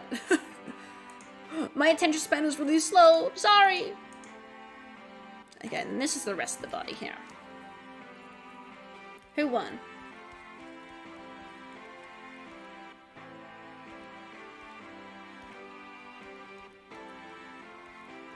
You're gonna have to remind me what I was talking about before in reference to that. I'm sorry. It happens, it happens. There we go. As you can see here, like, we're still, like, in lighter color territory, right?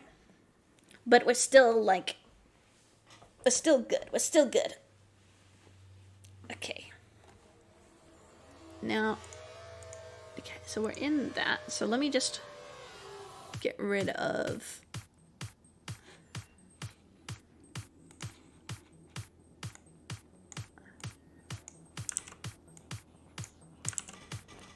Okay, so then what we're going to do here,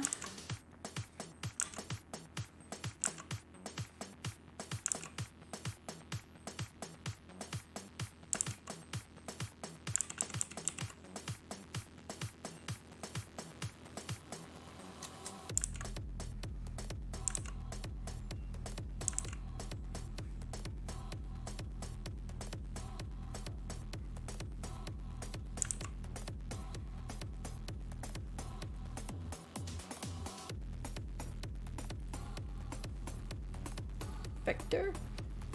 There we go.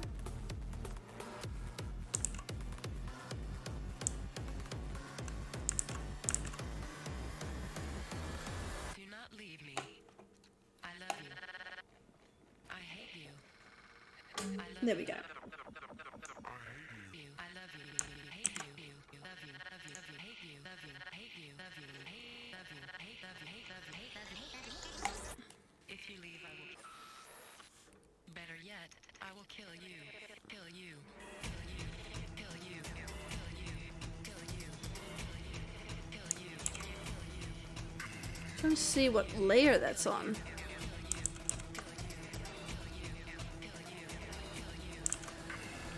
Okay, there we go. We got the blur going.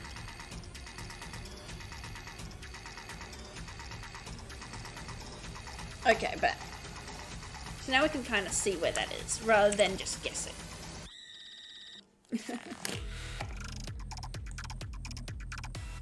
There we go.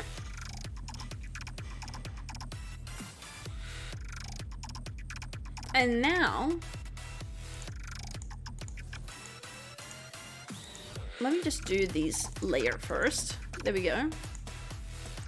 And now this is the part where we're now going the detail. Like, see how the feather is? It's getting there, but it's not quite shaded properly. Like, it's got the base shading, but it's not there yet. So we get this red. We got this. This is how we go soft.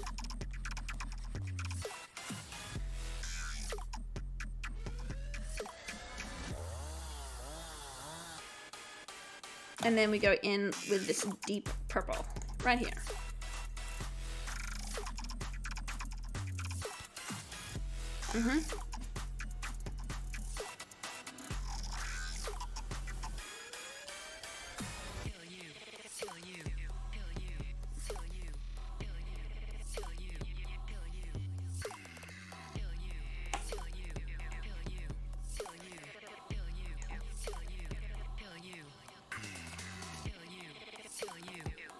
Get this light, nice color here.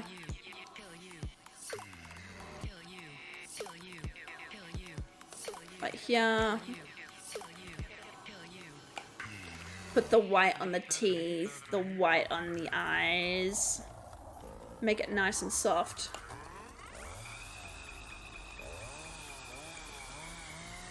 Put some purple back in here. Steal the brown back.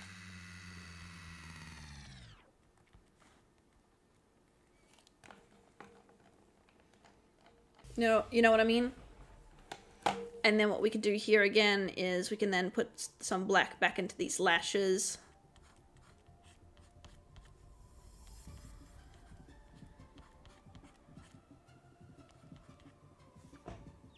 And then we could go up one as well. Put the white in the lashes. Oh yeah.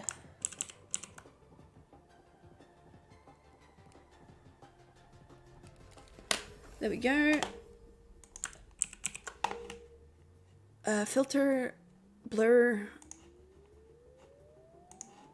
Yeah, I think I did that right.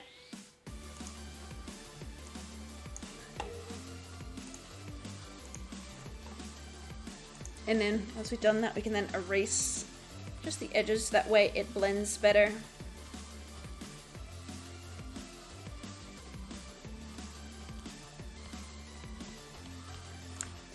There we go. That way it has a bit more texture to it.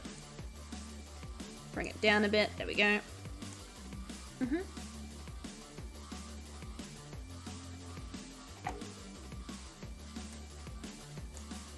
Kind of like that.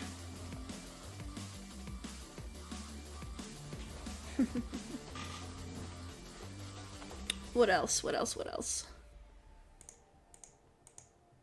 Well, that line's fine. That line's fine.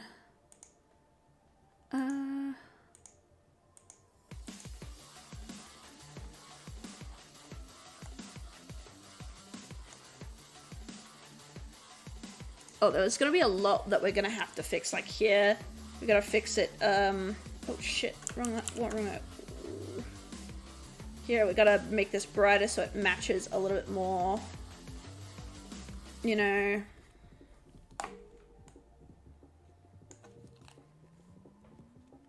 There we go. That way it kind of blends in a bit better rather than like sticking out like a sore thumb.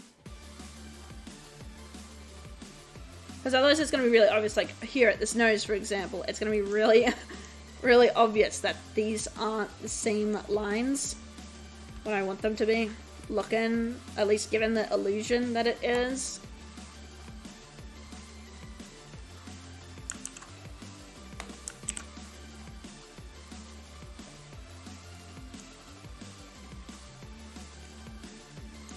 Like here as well.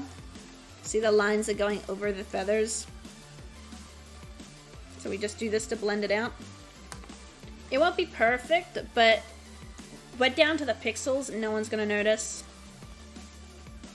They'll only notice if they're here with stream or they're looking for problems, to which let them find a fucking problem to bitch about. I don't know.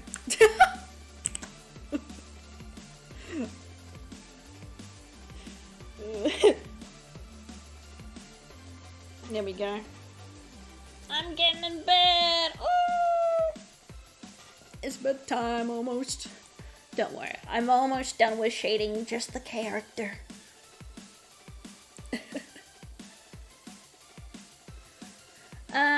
So how did they win? Was how you are drawing this person in your art style from maybe a competition that have won before or something. Yes, so a couple weeks ago I held a art raffle on my Twitter. I normally advertise it in the Discord. I do it every now and then when I want to, like, if, for example, if I could clear up my schedule, which is quite common, and I can fit in a spare slot, what I'll do is I'll set up a raffle, at least until I get my commission sorted. And then from there, I work on, like, just raffle winners, stuff like that, as, like, proof of concepts of, like, my commissioning skills. I have them set as Skeb-style artworks, which are basically, you just give me the character and that's it. I then surprise you with the artwork, because on the website Skeb, a lot of their art commissions over there are really cheap due to the fact that there's low communication with the artist. You know, you just do the initial communication and then they'll produce you a result. And, like, you know, which I think is a very good way to keep commissions cheap, and it's a good way to let the artist get some creative freedom. Like, for example, here, I came up with the idea of the dog in the background and this character running in a forest and the colors and everything. I got that choice as the artist, you know. Whereas the winner got the choice of character, you know, for the competition. So yeah, there was like a bunch of entry participants. This person won. Hell yeah.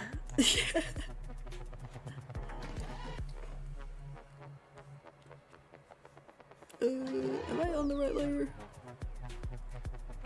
That is incorrect, sir. You're on the incorrect layer. My bet.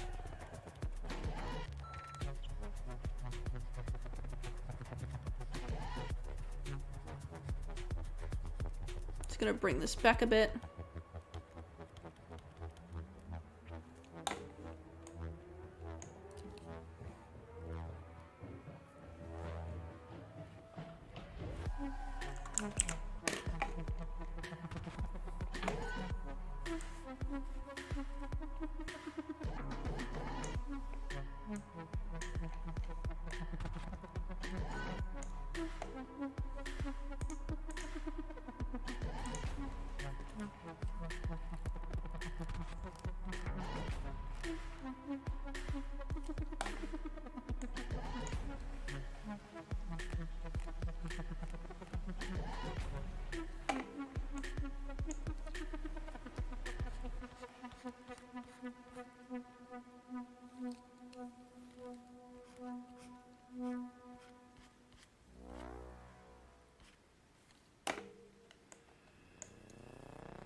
I'm also going to use this as an opportunity to like bring back some of the shading that's gone over so we don't lose a lot of the details.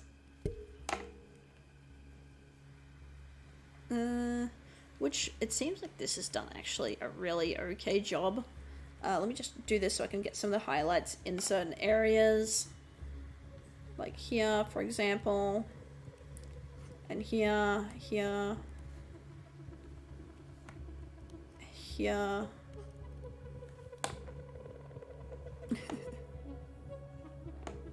But yeah, you can see how the shading's all coming together from all that. And you can see that it's still, again, very colorful. So here's the part that I'm going to show you why I made it so colorful, okay? So let me get rid of all this background, right? Again, this is why I draw the character on a separate layer. And this is how I do my stuff, right? Obviously, I haven't finished the background at all. So this will still need,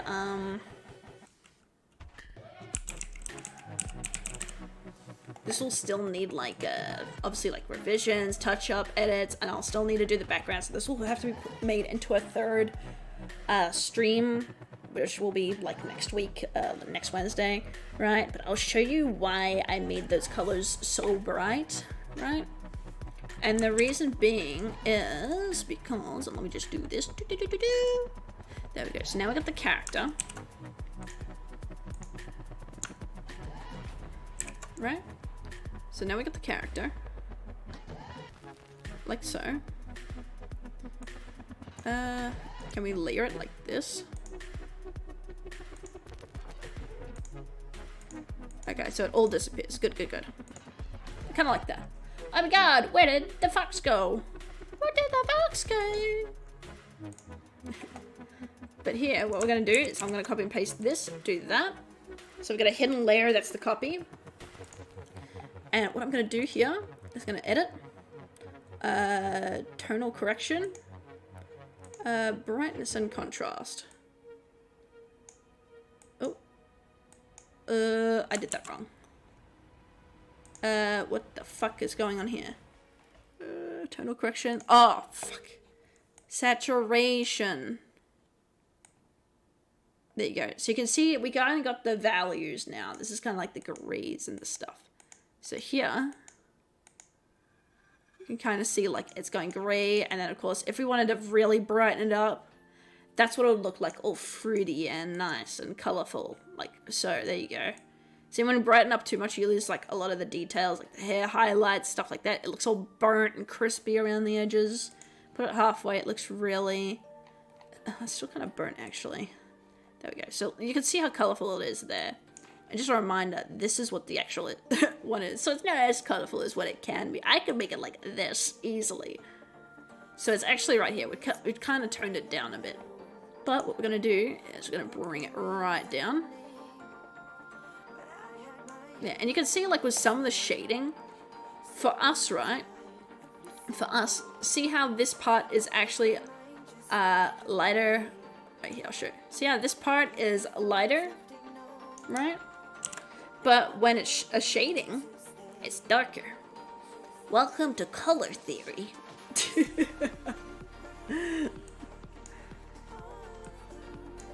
So now we're gonna copy and paste this, because one of these we're gonna have to invert.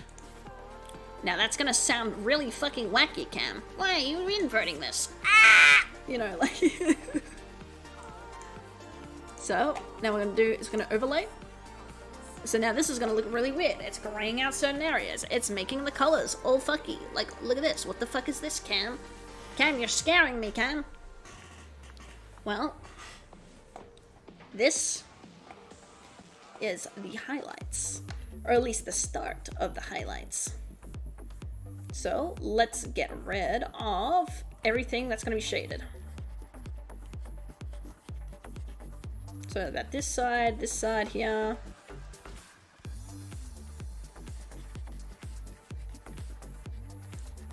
So we're using the highlighted areas to remove some of the saturation.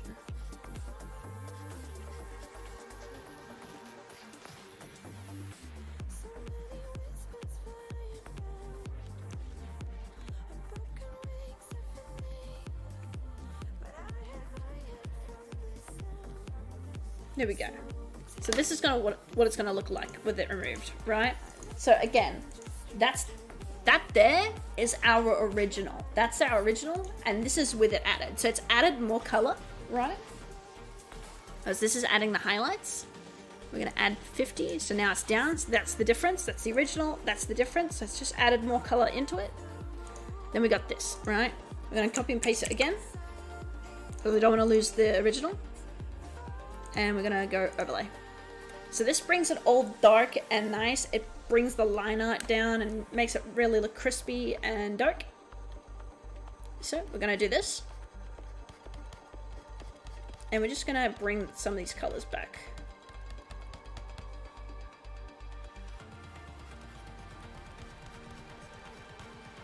Like so.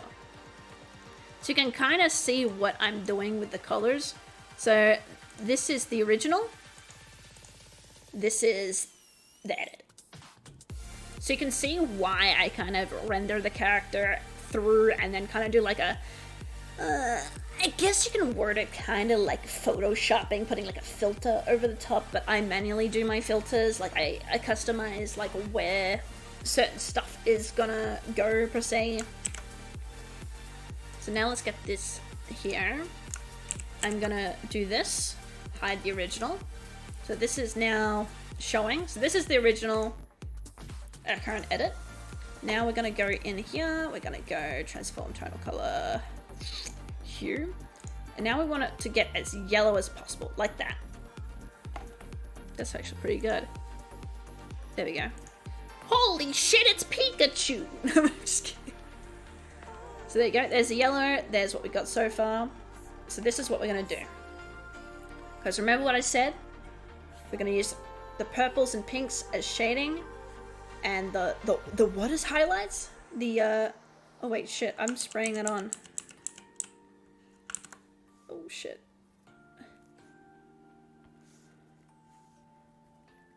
Wait, was I spraying color on instead of removing color? Oops. Lol. That's fine. So kind of like that. There we go.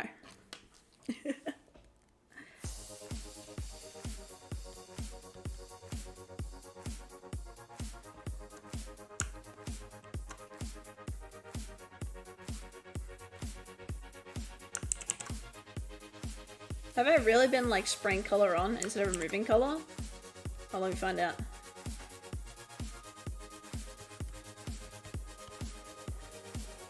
Yeah, I have. Holy shit. There we go.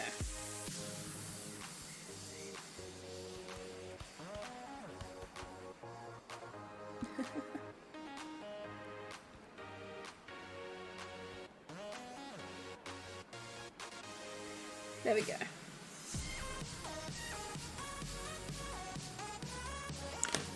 So you can kind of see here where I'm getting the yellow shading in, where I kind of want the light to be appearing. So the light's kind of coming from under, behind her a bit.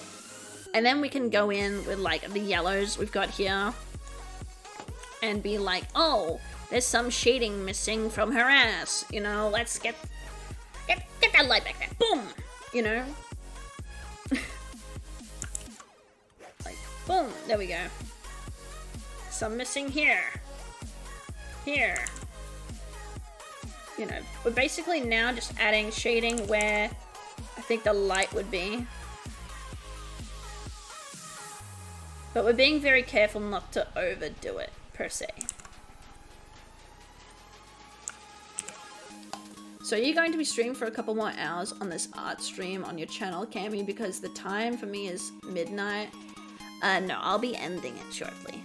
You're all good, though.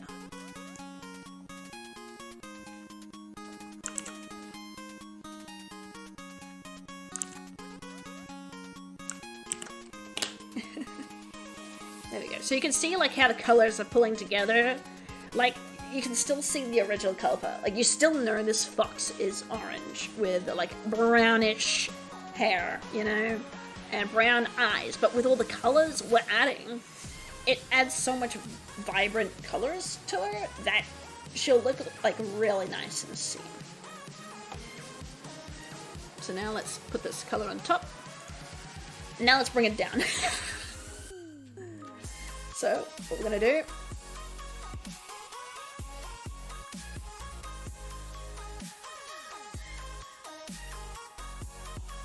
and there you go, that will tone her down. So we can still see she's kind of like an orange fox, and now she's toned down. But she's still very colorful, still like popping with color, and popping with little details, shading everywhere, nice lighting. But she's not like as vibrant as she is here. Right, so this would be like crazy lighting, and then here we got more of a natural. And then what we do is we get the soft eraser, and we bring only just a little bit back. And then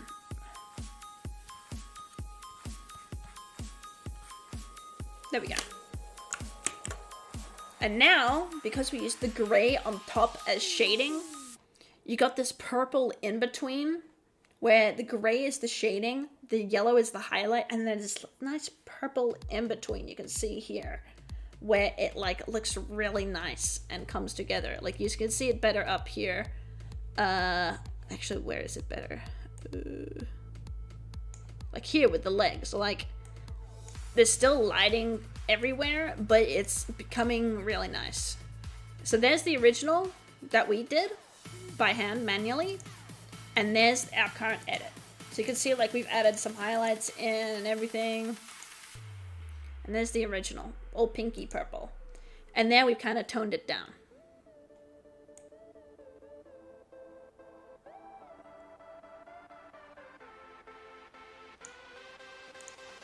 I think, do we multiply?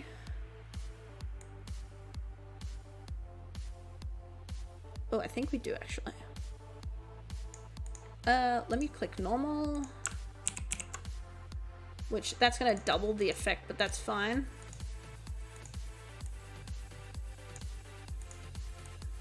$44. Multiply. There we go. So now she's more like in normal lighting. She's more neutralized a bit. So again, here's our original. Here's our edit. So now she's in more of normal lighting. So I like going extremes with my colors, like here. And then, because I know through post-rendering, which I call this phase rendering. When I do the rendering, I go from this result to this result, which adds a more natural lighting and just makes the effects a bit more cooler. And you still got the color in there. You still got the color in there. So yeah, I think I'm gonna end it here. yeah, I'll pop it like so. I'll also delete these because they're just references, right? I don't actually need them. There we go. There we go. Okay, but I don't know why I got the hiccups either. I've had it all stream. But yeah, there's the artwork. We're not exactly finished, but we can easily finish this next Wednesday. My time zone, of course. I hope you guys enjoyed the stream and seeing my process. And I'll see you guys next time. Bye. Goodbye. Goodbye. Bye-bye.